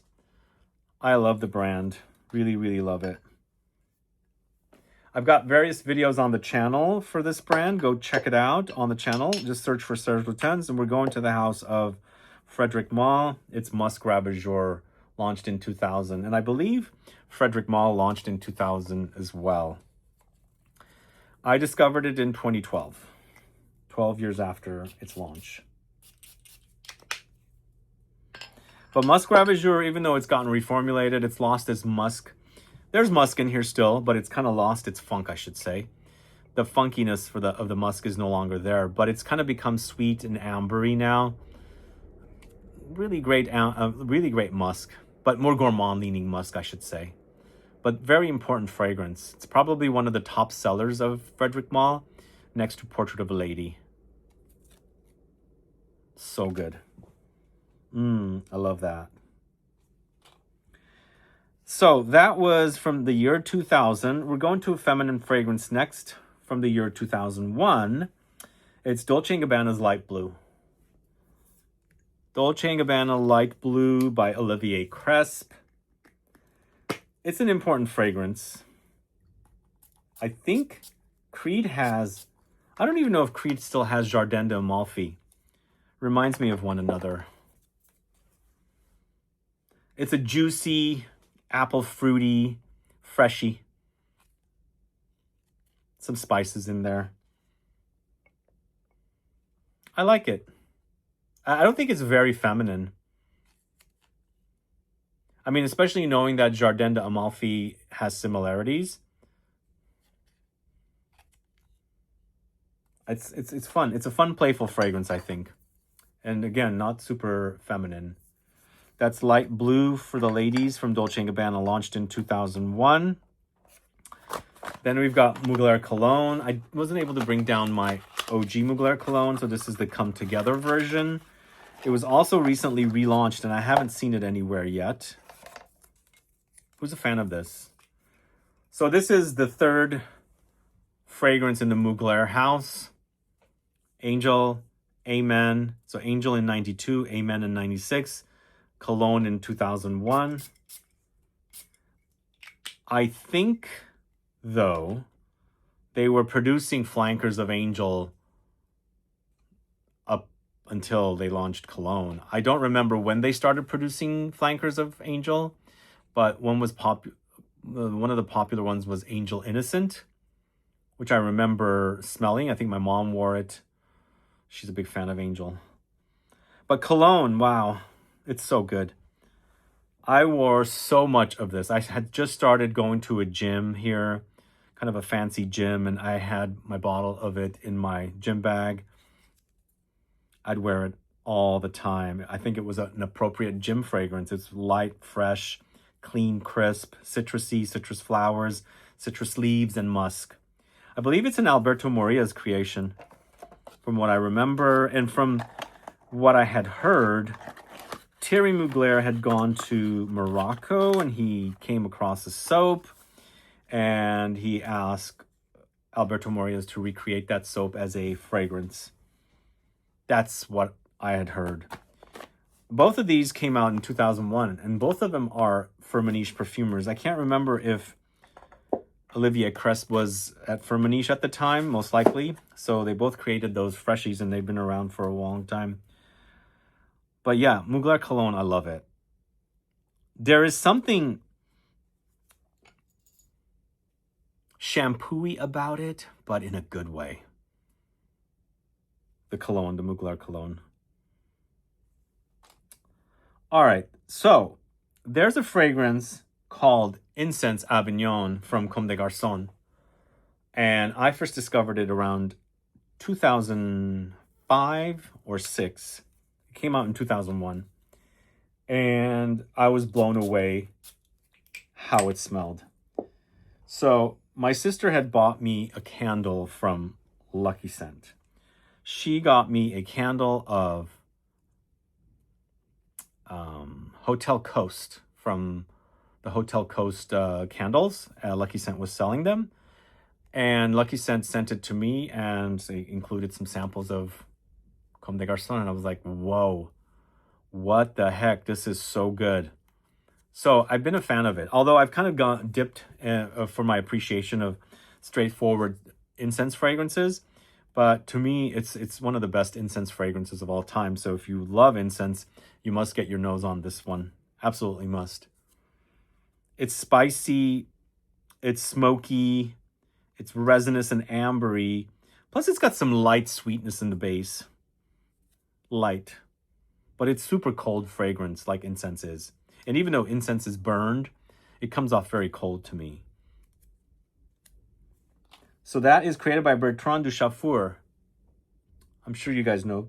And I have done a Bertrand Duchaufour deep dive video, guys. If you are curious, go catch that video.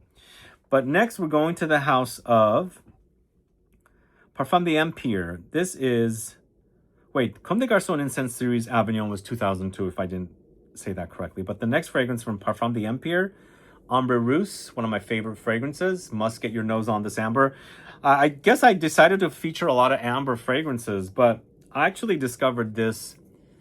It was the Major Parfumerie Gantier, it was the Serge Lutens, and then this was my third amber I discovered really early on.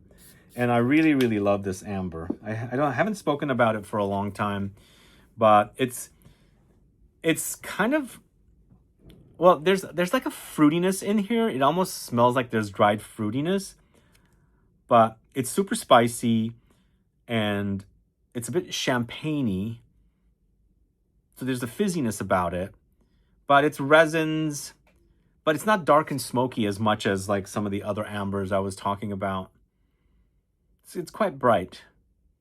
It's got a booziness, but not in the traditional kind of booze, because I think it's vodka and champagne that's featured in here. But it doesn't smell like whiskey or rum or cognac or anything. But to me, I get tea, and I also get a little bit of dried fruits. So it acts a bit dried fruity, more like stone fruits and things like that. But super awesome. Parfum d'Empire Ambre Rousse. Let me know if you're a fan of that.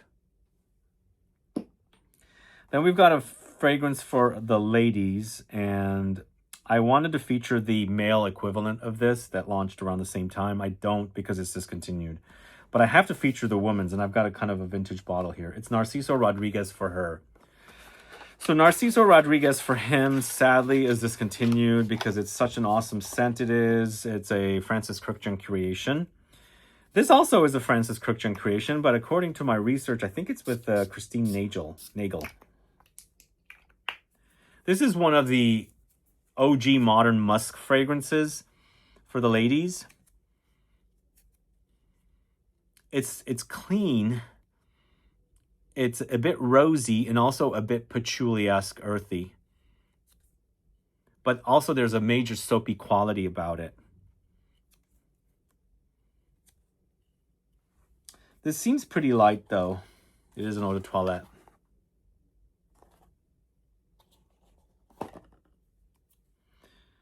I haven't spoken much about this. I haven't bought the latest version, but this is a more vintage bottle that I bought off of somebody that was getting rid of their collection. It's clean. It's rosy. It's musky. Also earthy. So the men's version of that is super awesome. It's another fougere, but in a totally different way. It's got a very gray smell to it. There's the original in eau de toilette and the eau de parfum, which is known as musk. For him, musk. but it's sadly gone. It's really hard to find now. But next, we've got Histoire de Parfum 1740 Marquis de Sade. Yeah, this is a good one. Really, really great one. It has Immortelle in the notes, but also patchouli. It's a little boozy, spicy. Yum. It's earthy.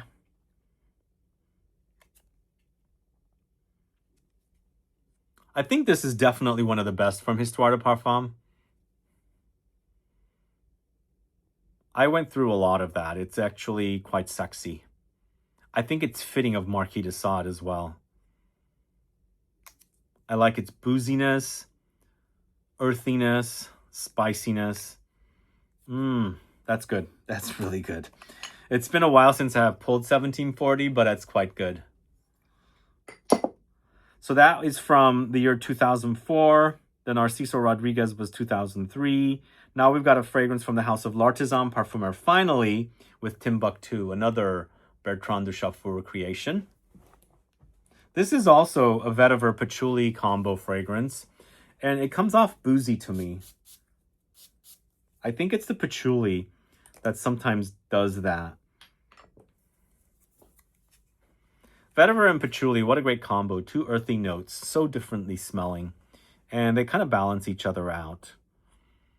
But here we got some fruity note, like fruity notes, but it does definitely come off spicy and boozy as well. In the end, I think the vetiver is winning out in Timbuktu, at least to my nose. But the patchouli is not necessarily hiding either.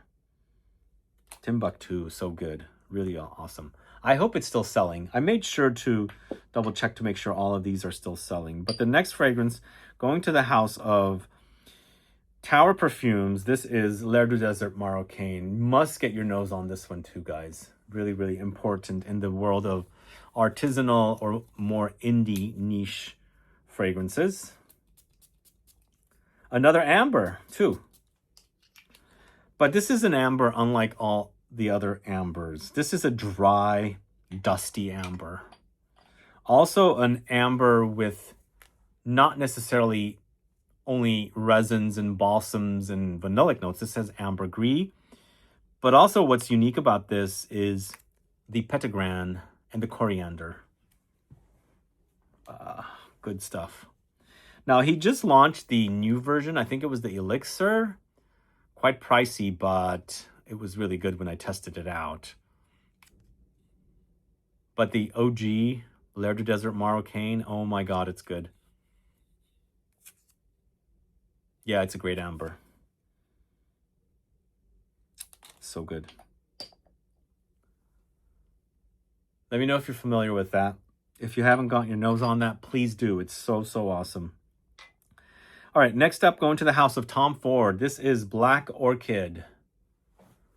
So they just came out with the Black Orchid Reserve, which is also really, really good. To me, it's better than the original. But I think the original is the important fragrance here that you must get your nose on. It's a smell that is totally unique for a designer. I haven't smelled anything like this. It's really original smell. It also has been copied quite a bit. And Tom Ford has created multiple flankers. They've got an eau de toilette. They've got the Parfum. They've had an oud version, which I've never got my nose on. And then they have the now new one. So super luxurious. It's the Reserve. But it's patchouli. It's truffles. It's kind of earthy notes. There's the orchid notes, vanillic notes. It's a very original smell. It's not one of my all-time favorite fragrances, by the way, but definitely important for you guys to check out if you haven't tried it. So that's Black Orchid. Then we've got here this fragrance, going to the house of Hermes, a fragrance launched in 2006. I've explained to you guys how I discovered this fragrance. I'll explain it again. This is Terre de Hermes. in the Eau de Toilette, another fragrance created by Jean-Claude Elena. So we've got like 3 fragrances I've talked about that he's created so far, including the Sisley. Terre d'Hermès is minerally vetiver orange spices. It's an earthy fragrance for sure. And it so matches the Hermès profile. Brand, I should say. And this DNA is it's being copied so much. But I heard about this fragrance in a magazine article in 2006. Tiny, tiny little article like this, like 2 paragraphs. Read about and found out about a nose. Read about the creation of Terre d'Hermès. So I went straight to Nordstrom and bought a 50 ml bottle of it. Took it on a trip to France because I bought it just before I was going to France. And I've worn plenty of it. It's also quite a nicely masculine offering. Not feminine leaning whatsoever. But I like the balance of the citruses, the orange, the peppery notes and the minerally notes, the vetiver notes, the woods. All nicely done. So that's Terre d'Hermès. This is the Eau de Toilette version, by the way. That's in 2006. And another fragrance that launched in 2006, we've got Molecule 1 in the new 200 ml bottle.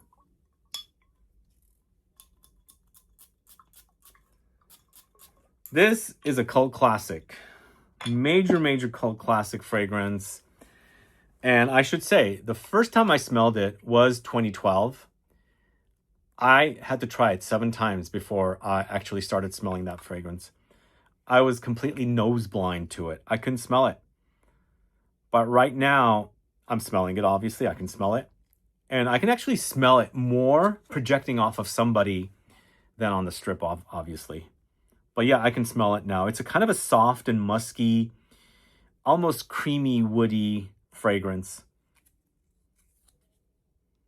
Perfect fragrance to wear minimally. Be warned, you might not smell this. Just be warned. A lot of people complain, it just smells like alcohol. Give it time. Just give it time. But you can also use this to layer fragrances. Use it as a base. Layer it down or spritz it on your skin first, let it dry, then spritz on something that you think would complement the woody creaminess of that, muskiness of that fragrance. And then last on this page, I'm not a fan of this. I need to talk about it and you guys need to smell it to make your own decision about this fragrance. But this is more hated than loved. But the brand keeps it around because it's talked about and mostly hated about. Talking about État Libre d'Orange's Secretions Magnifique. Do I smell it right now? It's pretty bad. 1 spray. Oh, whoa. Oh, God. Oh, man. It's smelling so strong today. Bloody. Tears, sweat, semen, vile. So I want to find out from you guys, what do you think about Secretions Magnifique? It's pretty bad today. So my nose was so used to the other fragrances. This is a pretty shock smell. It's so metallic. It's like, take that thing away from me. I got to toss it as soon as I pause the video because this is the end of this portion. I've got to change over the fragrances. But this is one of the most vile, vile smells. Now, if you caught my video recently on the fragrances of Thomas Kosmala, there was a fragrance that the Musk Otone, that reminded me a little bit of this. But this is times 100 how strong it is compared to that. And that one was pretty vile. And this is even worse. This is so, so bad. But any perfume aficionado must get your nose on this. This is Secretions Magnifique. All right, guys, back with the second half of the video. Although we've done 60 fragrances so far and we've got 40 more, which means I have 2 more pages of fragrances to go through. And where are we at right now? We are continuing with État Libre Orange. We just spoke about eccentric, I'm sorry, not eccentric. We spoke about eccentric molecules, but later we spoke about Secretions Magnifique. Very polarizing fragrance. Let me know if you are a fan of Secretions Magnifique or if you're not. I myself am not a fan. I cannot stand the stuff. And my reaction to that fragrance is quite negative. So it's important to get your nose on it to understand blood, sweat, tears, semen, secretions. That's what it's called, Secretions Magnifique. But I've got one more fragrance from the house of État Libre Orange that I'm going to talk to you about. But before I do, remember, all of the fragrances that I'm speaking about today, as much as I know, are still available for sale. So they are tagged here as much as I can, or in the info box if you want to buy any of these. Also, don't forget about the mystery box that's dropping tomorrow officially, but today I'm just letting you guys know it is dropping as well. So take advantage of that before it sells out. This is the biggest mystery box that I've ever put together. So let's get back on the list. So the next fragrance from 2006 is Rien from the house of État Libre Orange. I kind of prefer the Rien Intense Incense, but this is the original. I wanted to highlight it. This to me does have some light reminders of fragrances like Kouros. Quite animalic and dirty, spicy and smoky and aldehydic. But there is a reminder of Kouros here. It's pretty intense. Could be also coming off quite overwhelming. So it's definitely nice to get your nose on this to understand these kind of fragrances. They don't make them like this anymore. And even though this came out in 2006, they were heavily inspired by the stuff that I remember in the early 80s. Also, this Rien and Rien Intense Incense remind me of fragrances like the One Man Show collection of fragrances. Quite very much like that. So check that out, Rien. I prefer Rien way over Secretions Magnifique. I can totally wear Rien. I absolutely love it. But Secretions Magnifique, just take that thing away from me. Next, it's Le Labo's Rose 31. Launched in 2006 as well. I think it's fairly important to get your nose on this. Le Labo is part of Estée Lauder now. They were bought by Estée Lauder. This was the first Le Labo fragrance I bought. It's quite a masculine take on rose. It's also in products for hotels, so it's a scent profile that people really enjoy. But it's a kind of a grassy, woody vetiver take on rose, but there's also spicy notes like cumin in here. Even though it's got this brightness, I don't think this is kind of somewhat dark and woody.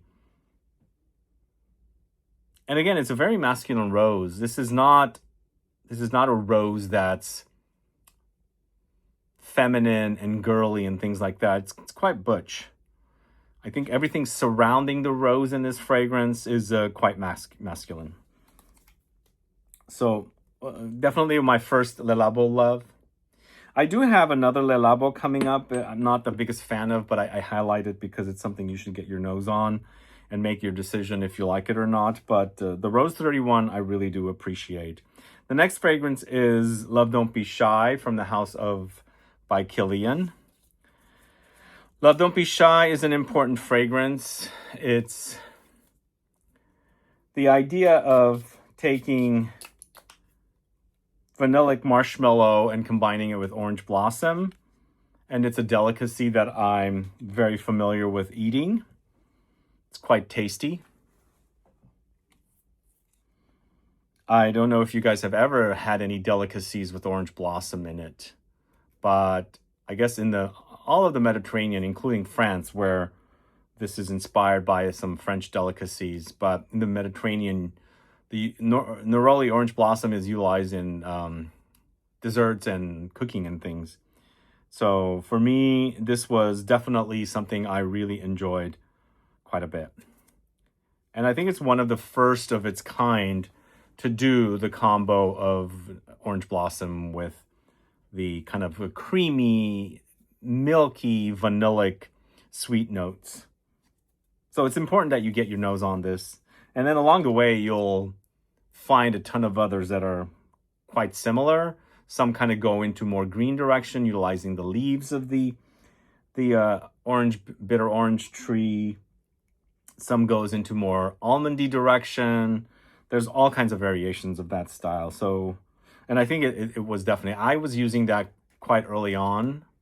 I think after Straight to Heaven, I was using Love Don't Be Shy, and big fan.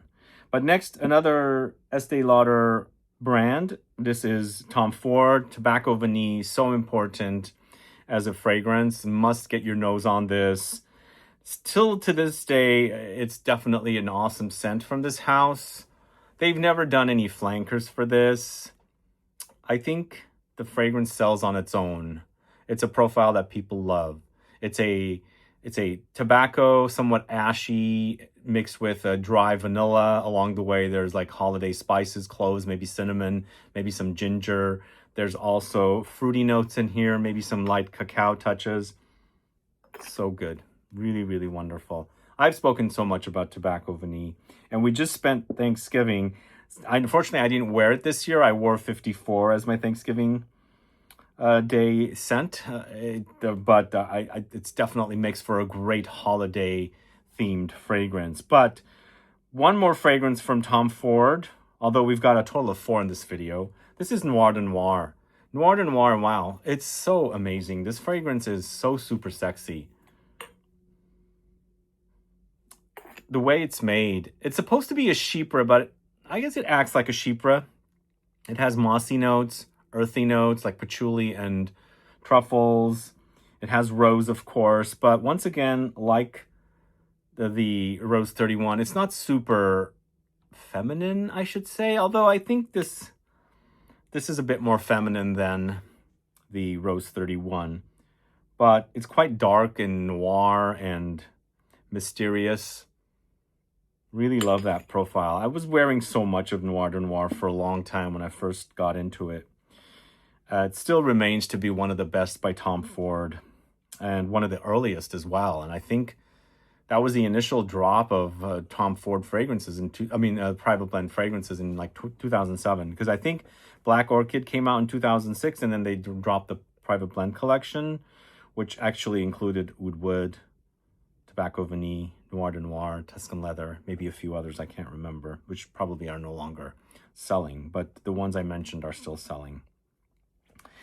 Sadly, in this video, I will not be able to feature one of my all-time favorite men's designer fragrances because it got reformulated early this year by the House of Dior, which is probably, you guessed what it is, it's Dior Homme Parfum.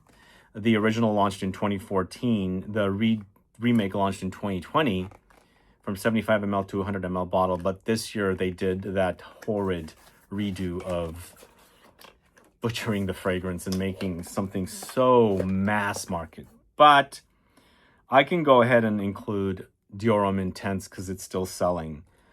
So for me, I discovered Dior Homme Intense for the first time in Spain, actually. Was it Spain? No, sorry. It was a French city in the south. It might have even been near Marseille, I think, for the first time I smelled it. And I was totally blown away by how sexy it was. But I bought a bottle, and then I actually went backwards and bought the Dior Homme, the original. And then around that time, Macy's launched Dior Homme Low or O. I can't remember if it was Low. I think it was O. It was like a Macy's exclusive. It was kind of like an aquatic take on Dior Homme, which I liked. I didn't really love to own. But then in 2014, they launched the Parfum, and the best fragrance. But eventually, the Dior Homme Intense is what became Dior Homme Parfum. And it's a similar DNA. It's just not as deep and rich as Dior Homme Parfum. And I'm hoping they move the Dior Homme Parfum into the Privé collection. I don't think they will. I don't think they will. But the DNA is here. Maybe Francis doesn't like this DNA. That's why he changed it to this really terrible redo of that fragrance. But this DNA is still amazing. If you can't get Dior Homme Parfum and you want to stick with Dior, you can get Dior Homme Intense. If you want to go outside, there are some fragrances that I can recommend. You can search the channel.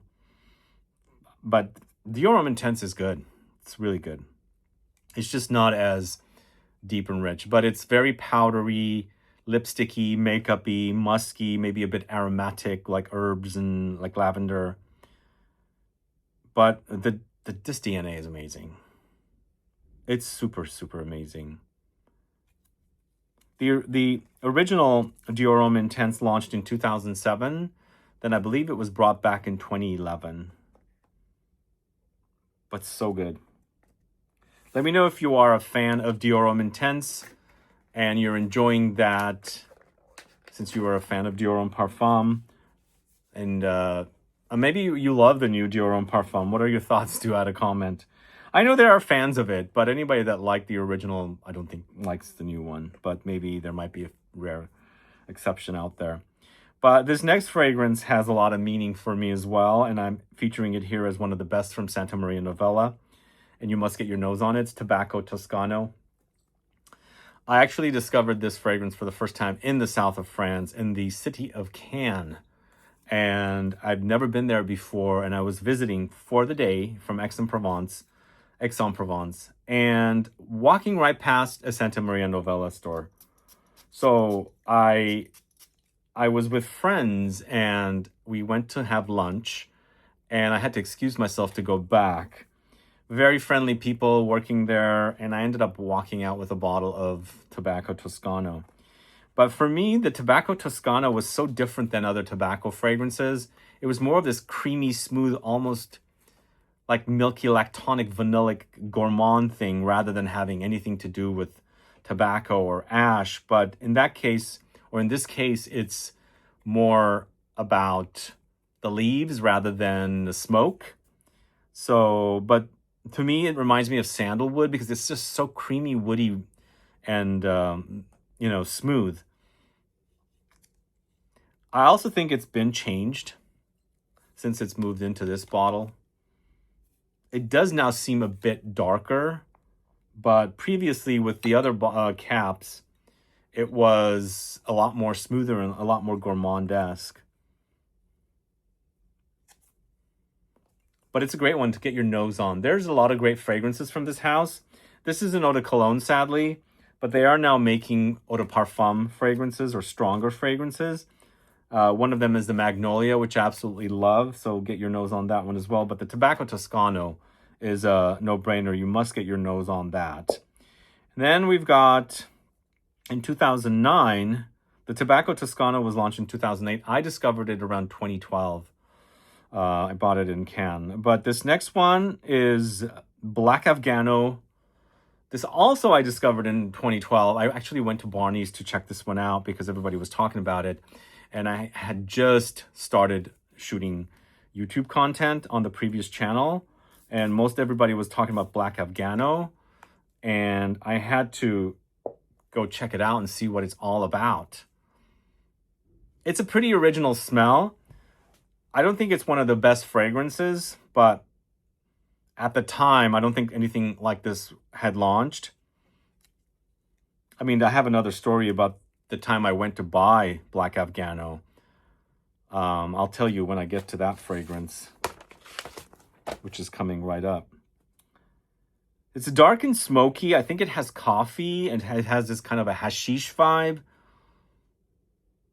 Probably has some oud in it. Yeah, it's pretty original for the time. I think there's been so many fragrances that have come after this that have kind of copied this particular style. It's dark and smoky and oudy and coffee, but there's something slightly molassesy in there as well, like a smoked molasses. but not the sweet kind. It's not so sweet. There's sweetness there, but I wouldn't call this a super sweet fragrance. But yeah, get your nose on Black Afghano. So I've got 2 fragrances from one brand back to back, but sadly, I only have one of them. I cannot, for the life of me, find the other one. So we'll talk about it. But the first one I'm talking about is Bal d'Afrique, which I don't have the bottle. I don't know where my Bal d'Afrique bottle went. I can't find it for the life of me. I hope nobody stole it from here. I don't think anybody comes in here to steal things.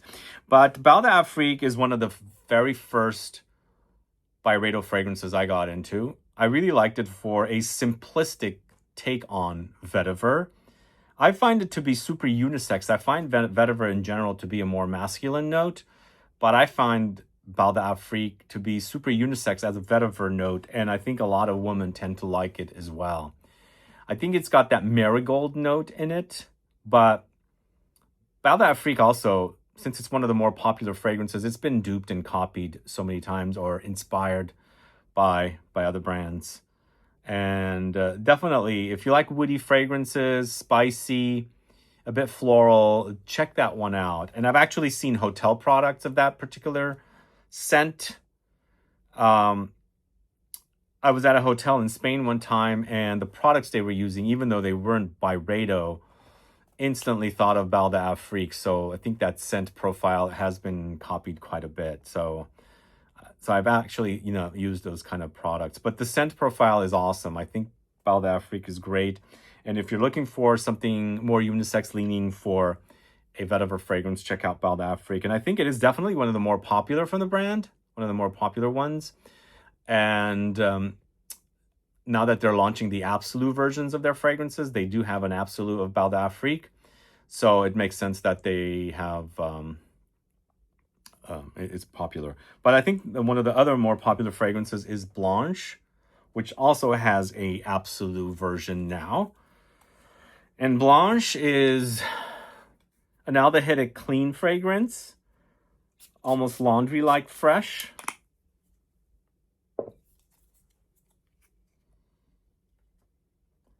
It's crisp, it's clean, it's fresh, it's soapy, it's powdery, and for sure aldehydic. If you can separate the notes while you're smelling it, you might be able to connect it with Chanel No. 5, because that is also aldehydes, but they're so different in creations. Whereas this one is going into a super effervescent, clean direction. No. 5 goes into a deeper, more ambery direction in the dry down. More musky, kind of. But they're so different, but utilizing aldehydes. Yeah, this one smells like cleanness, like super clean, but also soapy, fizzy. I can see it connects with a lot of people. Blanche. Definitely check that out if you want to learn more about aldehydes and, check that out and compare it to Chanel No. 5. Can you, separate the aldehydes in Blanche versus No. 5 and see how they're connected or not connected. But the next fragrance, we are going to Parfums de Nicolai, Patchouli Intense. I think this is pretty important. It was either between this or New York Intense. I decided to put this in the mix here because it's a patchouli fragrance that's unlike any other patchouli fragrances. And just in the previous portion, I spoke about Maître Parfumeur Gantier. Also, Nicolai is one of the earlier niche houses from France. I think it was started in the late 80s. Patricia is also part of or from the GUERLAIN family. And I believe the story has been she wanted to be a perfumer, but the men in the family talked her out of it. I guess they didn't want her to be, and apparently they said that women can't be perfumers, yada yada. So she went and launched her own brand. But now GUERLAIN has a woman perfumer as the main perfumer, Delphine Jelks. So it's kind of weird that comes back to that. So, but I don't know exactly when that happened. Most likely it happened in the 80s. And I don't think at that time, 80s, GUERLAIN was owned by LVMH. I think LVMH bought them in the 90s. Is that true? But going back to Patchouli Intense, like as I said, it's one of the most original. It smells like nothing, like it doesn't smell like a lot of other patchouli fragrances. Most importantly, it's very green and aromatic, and it's also kind of vegetal a bit, like not like vegetables, but vegetation, like growth. It smells green. It's got like a greenness, but more like a spicy, earthy, aromatic greenness. Very unique. So that is Patchouli Intense from the House of Parfums and Nicolai. And I've got one more Serge Lutens here. This has got to be featured. It's one of the best fragrances ever. I think it's super awesome. This is Fianagi. And if you didn't catch my video on Perfumery Turk, I mentioned in that video, these bottles are no longer. Perfumery Turk, including Fianagi, have all been moved back to the bell jars. So they're going to be a lot more exclusive now. But Fianagi, it's the best time to wear it now because it smells like a snow-covered forest with a cabin, you know, cooking something fruity. And pine, you know, pine trees and incense smokiness in the fire. And there's something fruity and ambery there. Oh God, this fragrance is to die for special. It's definitely something you must get your nose on because there's nothing out there like it. And I think I was mentioning, and I did a deep dive video on Serge Lutens, but I don't have a lot of Serge Lutens fragrances. But as I grow deeper into the niche world, I come back to Serge Lutens thinking they're definitely one of the most original fragrance houses or niche fragrance houses because their fragrances are super, super original. Super original. And thankfully, I don't want to say it out loud, but I'm going to say, but I don't find that their fragrances get duped a lot, which is kind of a good thing. But if you want originality, check out Serge Lutens fragrances. Definitely check out Fianagi. Go check out my deep dive on Serge Lutens fragrances. And maybe I'll do another one. I'm going to keep acquiring and buying these fragrances at the discounters and hope to do an updated video on Serge Lutens because I think it's really awesome. It's part of Shiseido. I completely forgot that they were part of Shiseido in that deep dive video. I said they haven't been, but they are part of Shiseido. But I mean, Shiseido, I don't, like Frederic Malle used to be, or is still one of my favorite brands, but, you know, under Estee Lauder control, they've been a bit butchered. But I think Serge Lutens has been kept pretty good still. And they're always working with Christopher Sheldrake, who does the most amazing fragrances, and who I got to meet and shot a video with. So if you want to find out more about Christopher Sheldrake and his work at Spaterno, definitely search Spaterno. But yeah, definitely check out Fianagi, one of the best fragrances ever made. Now I'm going to talk to you about one of the most popular fragrances ever made. I don't think it's one of the best fragrances, but it's important to talk about. This is Creed's Aventus in my original 120 ml bottle. I think it's 120, right? Yeah, 120. I thought it was 125. Sometimes some brands have 125 versus 120. This is 120. This came out in 2010, and it's been one of the biggest sellers at Neiman Marcus. It's a chypre, a very modern chypre with pineapple, woods, spices, fruits for sure, citrus fruits as well. I think there might even be apple, moss, oak moss, maybe some patchouli. When I first got into the world of fragrances and the fragrance community, and when I did, was talking about these fragrances, the comment that I got, which batch code do you have? Do you remember that? Which batch code? Oh, there's a fruity batch code. There's a smoky birch batch code. I think it's an easy to wear fragrance. I don't hate it. I don't think it's one of the best fragrances. It appeals to a lot of guys that want to smell great but don't have to think about fragrances, I think. And it's been done over and over again. created by Jean-Christophe Hérault from IFF. This is Aventus by Creed. I think more importantly, this is even more important for me also, that came out in the same year of 2010. Portrait of a Lady by Frédéric Malle, created by Dominique Ropion. One of the best fragrances ever created. Ever created. So the story I mention all the time, it involved Black Afghano. So I went to buy Black Afghano and in Barney's, and at the time, some people were checking out Portrait of a Lady because it had just come out 2 years prior. And I was smelling Portrait of a Lady as I'm, talking to the associate with about Black Afghano. And I was like, oh my God, this is even better than Black Afghano. But damn, I'm buying this fragrance. It's almost $200. I don't have enough cash on me right now. And I wasn't spending a lot of money at that time on fragrances. And I said, I'm going to come back and buy a bottle of Portrait of a Lady. And 2 weeks later, I went and bought a bottle of Portrait of a Lady. Again, it was that, sometimes it happens, you find a fragrance that you really connect with, and you got to have it. Although this fragrance has lost its luster, it's been neutered for sure, but to me the idea is still the same. It also garners me compliments. Like one time in the middle of France in a restaurant, a French couple, we pulled over and I sprayed myself with the fragrance and walked into the restaurant, and we sat next to a French couple, and the husband was like looking and trying to figure out what this fragrance is, and started talking to me in French, and I'm like, I don't speak French that well, sorry.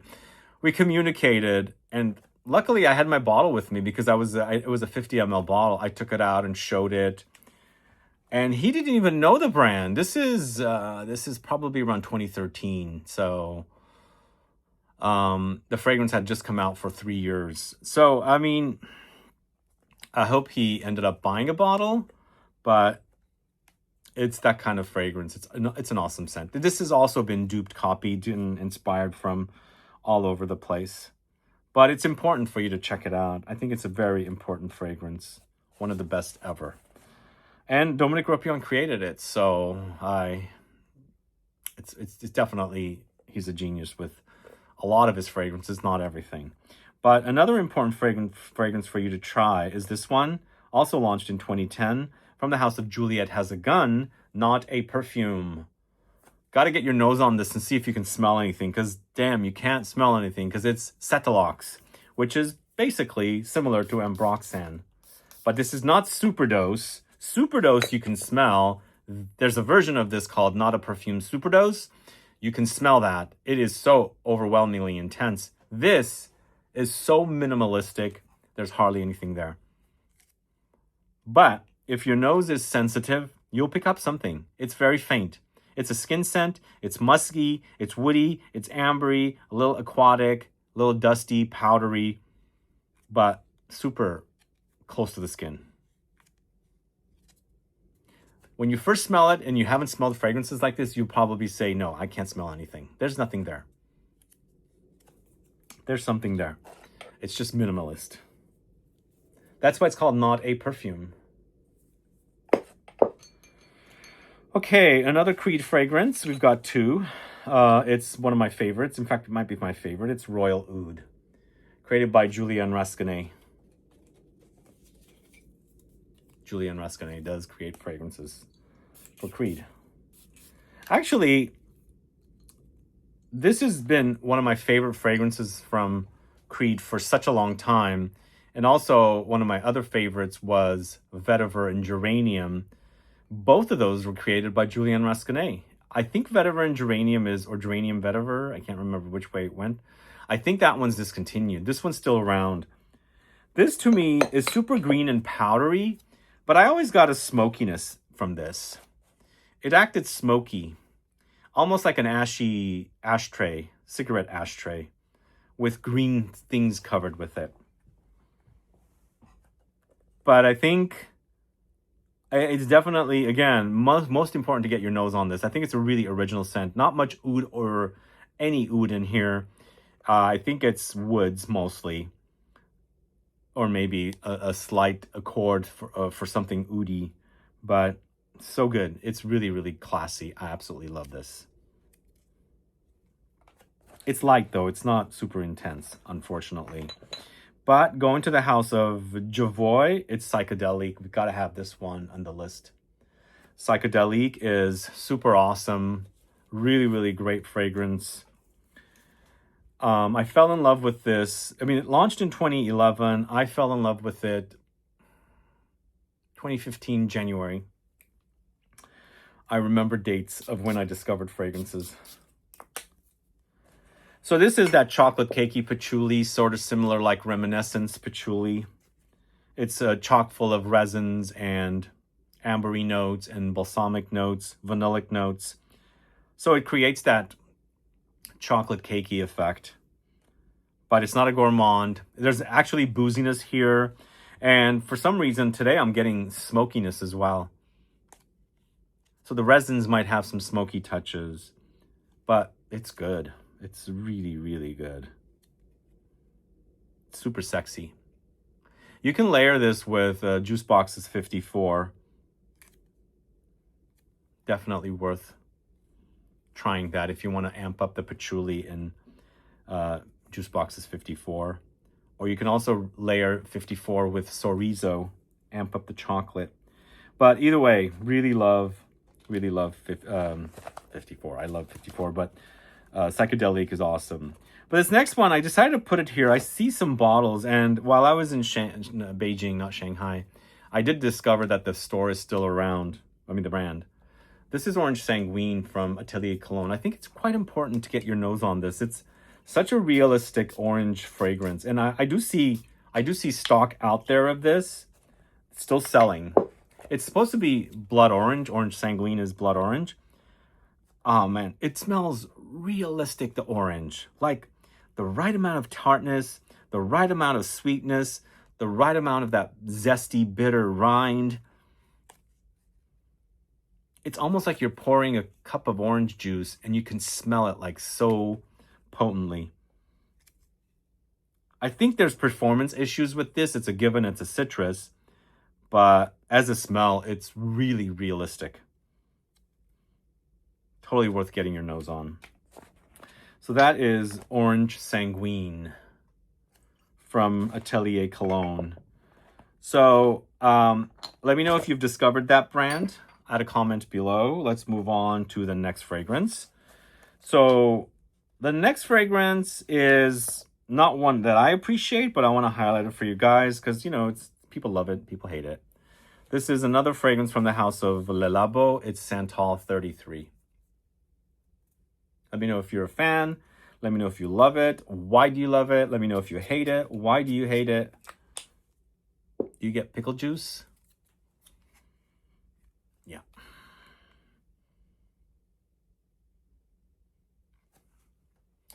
Definitely not something I really like the smell of.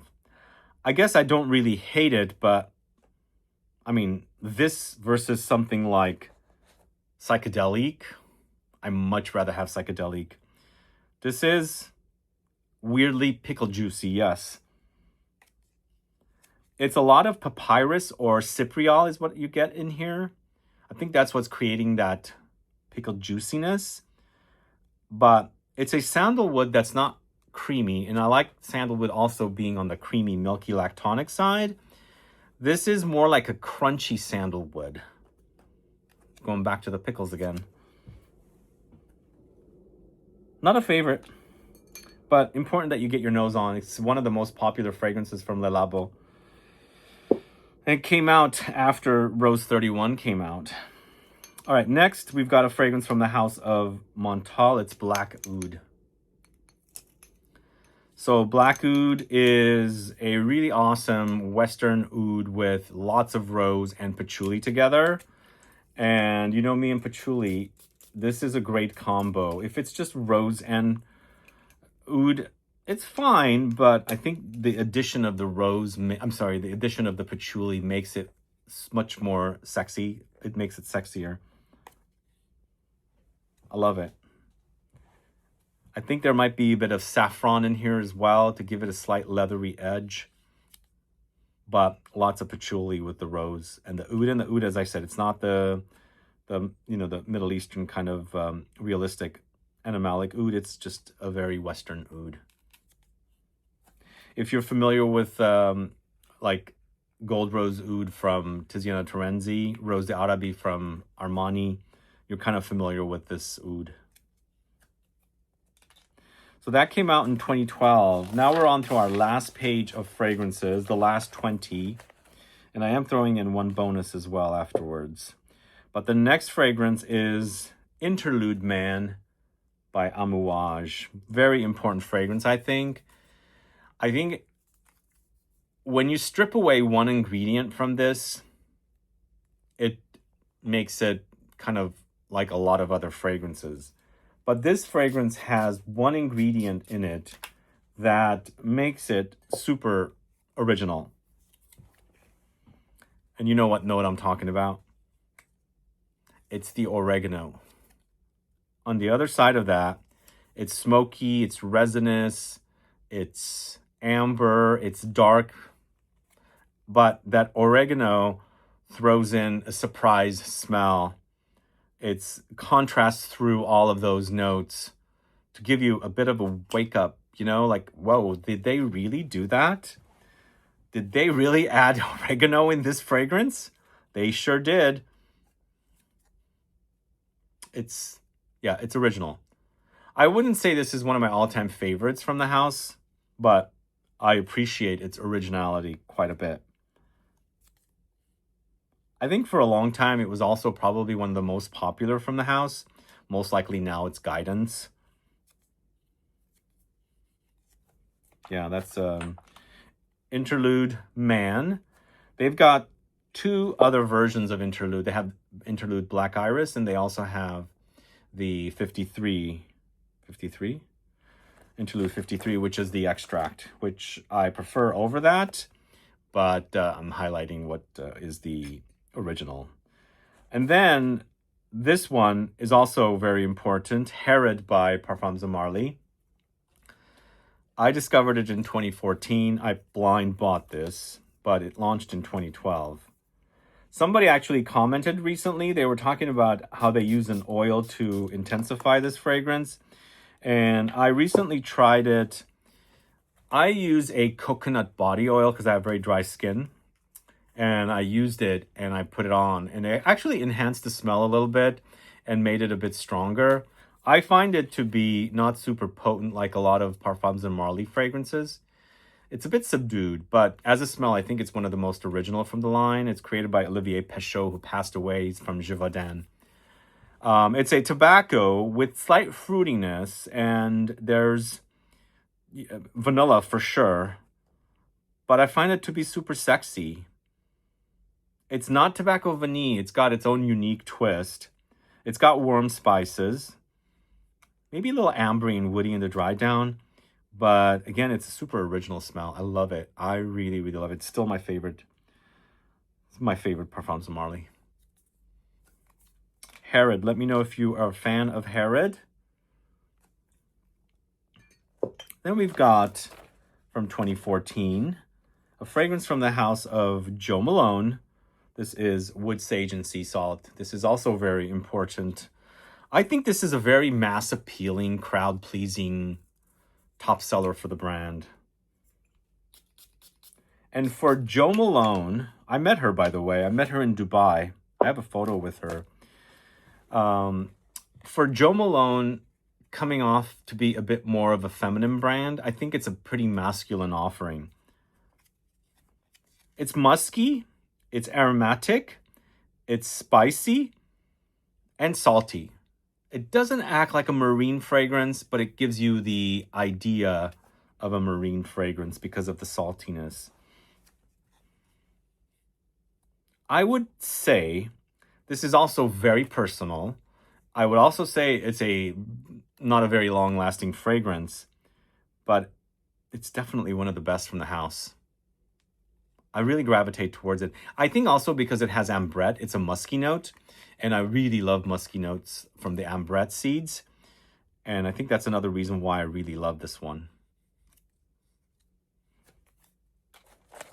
All right, that was wood sage and sea salt. And then we've got another Montal. As you can see, also, we started out with a lot of designers and, the classics.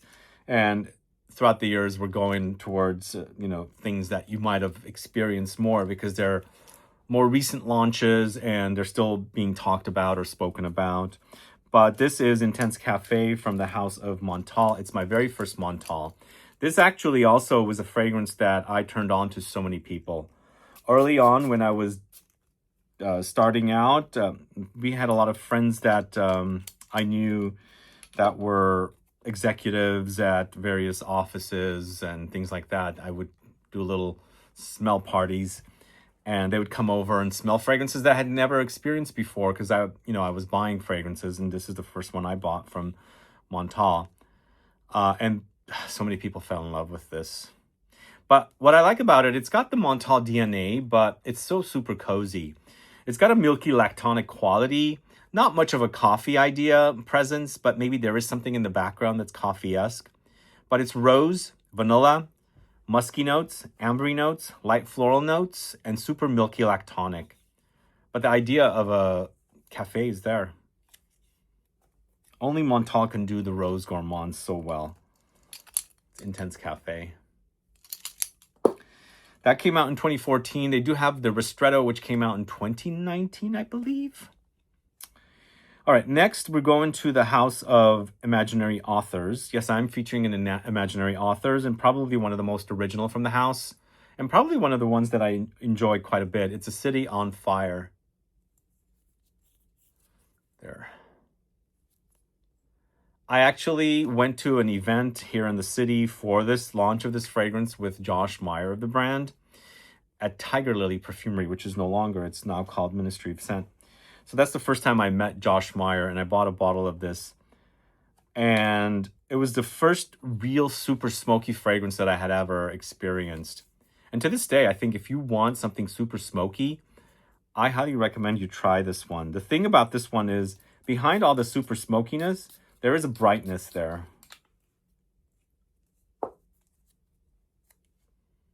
Because the notes breakdown is written on the back.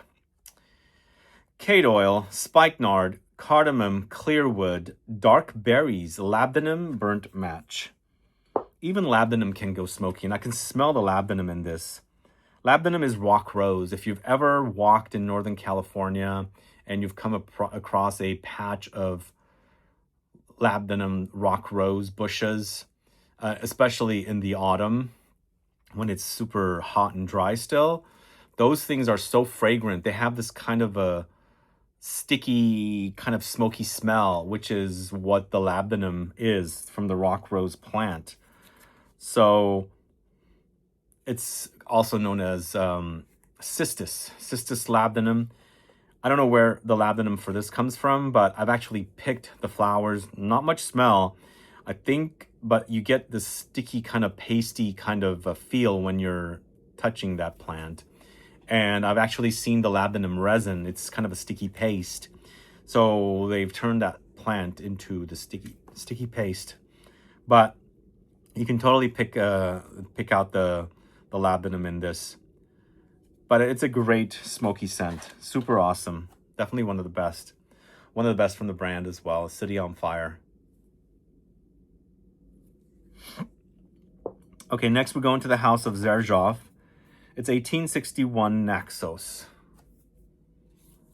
Naxos, definitely one of the best from the house. It's funny. I've had clients come in here to do sniff sessions in the studio, and they're new to Xerjoff, and the first thing they want to smell is Naxos. They've heard so much about it, they haven't been able to smell it, and the first thing they want to smell is Naxos. Go figure. But to me, prior to Naxos, I was always a fan of Pure Havane from Mugler. They do remind me of one another, but Mugler's Pure Havane didn't have the aromatic notes that this has. So this one is, to me, more acting like a Amber Fougere, because there is a little bit of a barbershoppy effect happening here.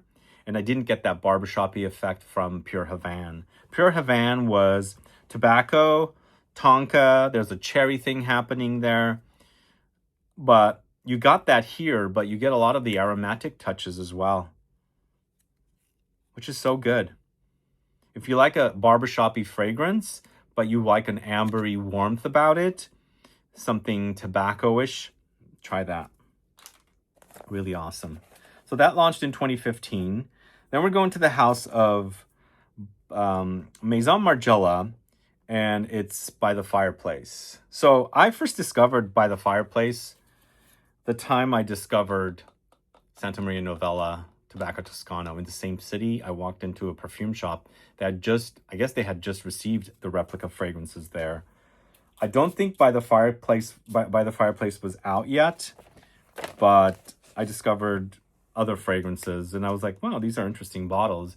They remind me of some bottles that my parents used to have in their clothing design and clothing press kind of like, I think they look like sprayers that you would spray the clothing to iron and things like that.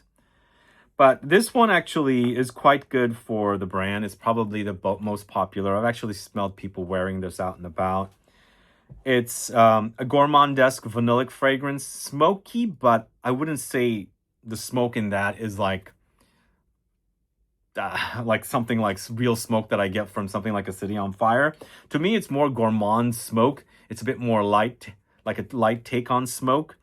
But I like the nutty, chestnutty touches, the ambery touches in here, the vanillic.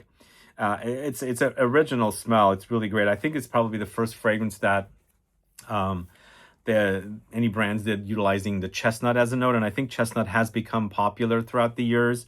There's even a fragrance from Michelef that has a similar idea, but with the realistic smoke thrown in. So if you like By the Fireplace and you want to experience real roasted chestnuts, toasted and charred, try, I think it's called Gourmet from Michelef. There's multiple gourmets, I think, but look it up and see what the notes are. The one that has chestnut does redo this fragrance idea into a more realistic chestnut, because chestnuts are one of my favorite treats, and I really love that kind of smoky taste that you can pick up when you're peeling the shells and digging into the meaty part of the chestnuts. But I think they did a good job here. It's more of a mass market take. It's not super edgy, but you have that light trace of smokiness, the nuttiness from the chestnut, and of course the balsamic, ambery, vanillic touches in there as well. That is By the Fireplace from the house of Maison Margiela. So 2015 was a great year for MFK. We've got two fragrances that we have to highlight. The iconic Baccarat Rouge 540. That has been duped a million times probably, right? You guys have heard the story. I was not a fan of this fragrance at first. I think I didn't care for Ambroxan. I really didn't. I know there's people that either really love it or really hate it. I didn't love it at first, but the fact that I came to the clouds many times, I got used to it. So 2015 to 2019, I couldn't stand Baccarat Rouge. In 2019, it changed. I just really, really embraced this fragrance.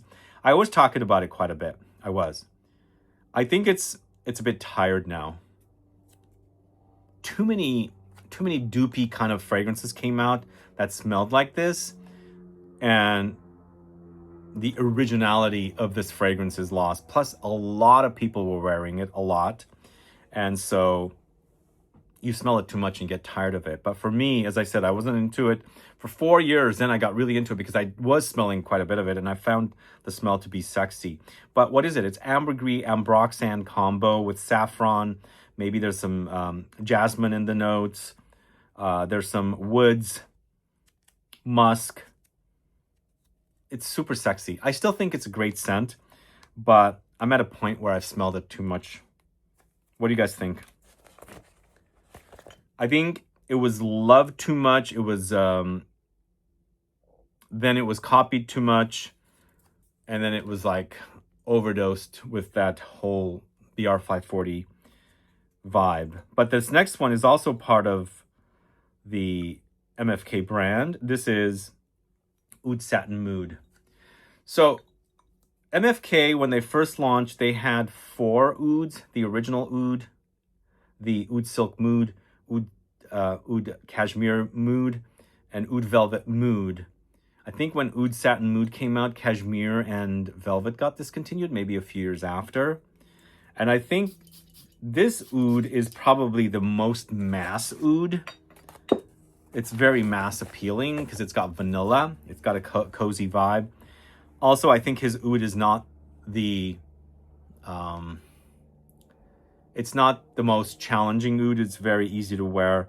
My favorite still remains to be Cashmere Oud, which I do have a bottle of. I also have Velvet Oud, which I also found very similar. Oud Silk Mood is also really great. It's another great Oud Rose combo. But this one gets sweeter and also goes into a violet powdery direction. I only have the EDP. I don't have the extract. I don't know how different they are. It's good. It's really good. It's got a cozy vibe because it's got that smooth, creamy vanilla. It's also rose, of course. Oud. Lovely scent. So that is MFK, Maison Francis Kurkdjian Oud Satin Mood, launched in 2015.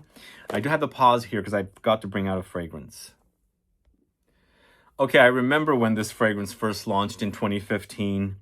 After it launched, people were head over heels for this fragrance. African Leather from the house of Memo Paris. So I visited France quite a bit in December, January, many years, for a long time before the pandemic started, or even like 2019, somewhere around there. So after that, I started visiting more frequently in different times of the year. But I discovered their store, which is right across from the Chanel boutique in Paris. Capucine? It's near the Rue de Capucine. And over there, I bought a bottle of Courtier Latin, which to me is a kind of fragrance that reminded me of Serge Lutens' Féminité du Bois, less on the plums, but more sandalwood. And then I bought a bottle of Italian Leather, which I love the greenness. This came out a couple years after, and this became a hit, whereas Italian Leather had somewhat of a following, but everybody seemed to really love African Leather. I can see why. It's super spicy, and it's not a super challenging leather. I think the spices dominate, and by the time you get to the leather, it's not like uncomfortable to wear. And I think it's a really crowd-pleasing smell, even though it's a leather and it's got like a lot of spices. I think it's really nicely done. Italian Leather, I bought at that time. Courtier Latin, I only have like a quarter left, which I believe is discontinued. And during that pandemic, as I was mentioning, I actually had run out of Italian Leather. I ordered a bottle from somewhere. It was a difficult time. And it turned out to be a fake. I still have that bottle, a fake, because it smells nothing like the original. But since then, I have bought another bottle of Italian Leather. But I think Italian Leather might be discontinued. I'm not 100% sure. But again, African Leather remains to be the most popular from the brand. And I can see why. It's just a really nicely done leather fragrance with a lot of spices. Let me know if you're a fan of that one. African Leather. Then we've got... Where are we? I'm losing track because I had to go grab that bottle. Then we have Tom Ford's Ombre Leather. Ombre Leather launched as a private blend. In fact, I have a video on the channel shot from the private blend bottle, which I do not have anymore. Then it was discontinued. I think at that time, I remember it was part of a runway collection. And somebody mentioned in a comment that the Naughty X-rated fragrances are the runway collection. Either way, Ombre Leather, I think, is one of the best leather fragrances out there on the market. Sonia Constant has created this one, and she did a great job. It's got spices. It's, it's kind of dark and a little bit smoky, but not necessarily super challenging. Just a really nice, crowd-pleasing kind of leather fragrance. Definitely leaning masculine, even though it's a unisex offering. I think it's a unisex offering, right? Because when it came out as Ombre Leather 16, it was called Ombre Leather 16. It was, this is 2016, but this version is 2018, by the way. The original, the Ombre Leather 16, is 2016, but this came out in 2018, this version. But yeah, it's definitely very solid. I prefer that over the Parfum edition. And I was just speaking about the Parfum edition in another video recently. The reason I don't like the Parfum edition, not that I hate it, it's got that ozonic note of violet leaves, so it makes it fresher rather than more intense. So that's why I prefer this one. Because I always think of a Parfum to be more intense, you know? So that is Ombre Leather from Tom Ford. Just remember, this version in this bottle launched in 2018, but originally in the private blend it launched in 2016. I've included this fragrance here on this list as well. It's one of the best fragrances, and even though it's a very modern fragrance inspired by classics, remember I was mentioning Jean Desprez, Bal of Versailles. This is Salome by Papillon Perfumery. It's a great modern take on Bal of Versailles, and more animalic, more musky, but super sexy. I don't know. There is some animalic fragrances I cannot tolerate. The way this is done, some people find it so super challenging. I find this to be super, super sexy. I think it features 3 types, or maybe 2 types. Is it civet and castoreum and also hyraceum, or it's hyraceum for sure, and it might be castoreum. It's a CHYPRE style. It also has sweaty vibes like cumin. But man, if you want... It also kind of reminds me a little bit of Kouros-like fragrances. If you want fragrances that remind you of those fragrances, you must get your nose on this. It's a really great modern take on those classic kind of CHYPRE style animalic fragrances from the 80s. It's so good. So, so good. But very, very daring. So be warned, it's not for the faint of heart. Okay, we're going to Hachivat from Nishané. So I first discovered Nishané in 2016, I think. I actually have a video on the channel with a guest that I used to have on the channel, which I've lost track of. Kara? I forgot her name. She and I went through the samples. And then one thing led to another. The brand's like really popular now. And several years later, they launched Hachivat. And it kind of put them on the map, you know. And this is a Aventus-like fragrance. I like the screechiness of this fragrance, Hachivat, much more than... I probably should get a newer batch. I don't know if they've gotten stronger of the Aventus. But... in fact, I might even have one, now that I think about it. But I prefer the screechiness, the ice-cold qualities of Hachivat compared to the a bit more softer take on that whole Aventus DNA. But it's oak moss, grapefruit, pineapple, patchouli. It's considered a CHYPRE, but again, it's very ice-cold, very metallic, screechy. Perfect in the heat, I think. Yeah, definitely deserve to be checked out. It's Hachivat from the house of Nishané. I am featuring this one here as well. I think it's quite important for the brand for kind of instigating the kind of lactonic gourmand movement. It's Black Phantom from the house of Kilian. This was one of my favorite fragrances, and I like the combination. I've just kind of gotten bored of it, but I want to highlight it here for a great creamy, coffeed, nutty, sweet, desserty gourmand. Actually, it's quite good. Black Phantom came out in 2017 as well. And I always mention this. It reminds me of a Irish whiskey over at the Buena Vista in San Francisco. If you like drinking creamy, warm whiskey with a kind of milky, creamy liquid or coffee thing, definitely try that, because it does remind me of this for sure. Although I get a more milky, creamy, luxurious, velvety, smooth texture with this when I wear it compared to the actual drink, but it reminds me of the Irish whiskeys there at the Buena Vista in San Francisco. But yeah, it's a really great, cozy, super creamy, lactonic gourmand. Definitely check that out. I really do enjoy that one. And, well, I mentioned I wasn't enjoying it, but now that I smelled it again, I think it's quite good. This is definitely also an awesome scent we've featured in a Scent Club kit. This is Mousse Lumine from the house of Rogue Perfumery. It's a great entry point to Rogue Perfumery fragrances. So original. There is a booziness about it. I think it's the Artemisia note, but it's super green and mossy, earthy, a little floral, some citruses, light, but super green. A lot of people say Irish Spring soap. I don't think the smells are the same, but maybe the experiences are the same.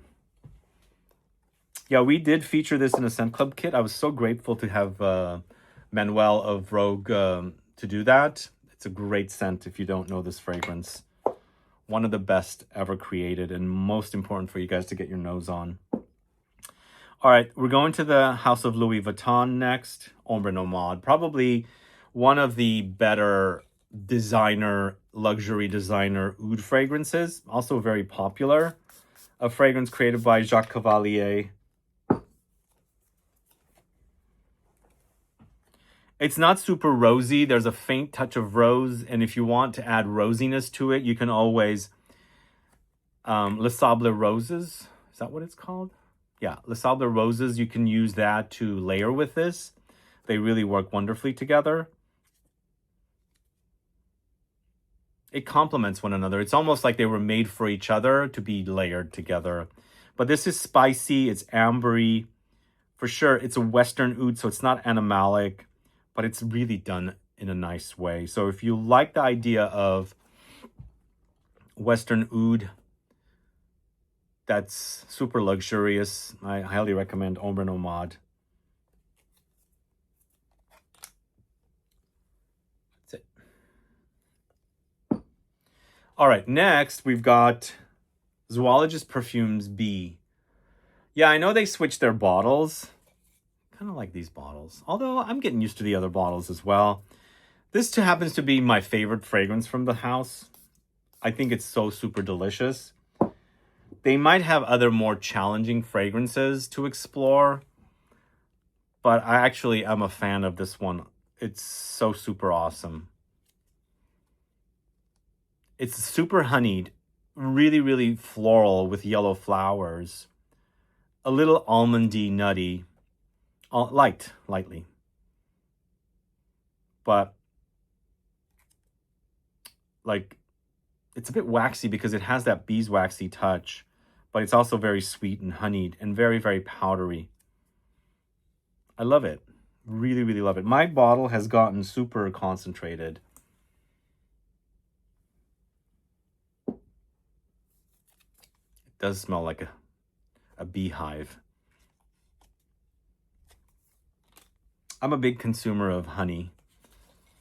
I like my honey to be either lavender or orange blossom. That doesn't smell like lavender or orange blossom, but it smells like a really super strong concentrated honey. More like a Manuka honey, which I kind of can't stand actually. I don't like the flavor. It's so super strong. I like my honey to have a very delicate taste.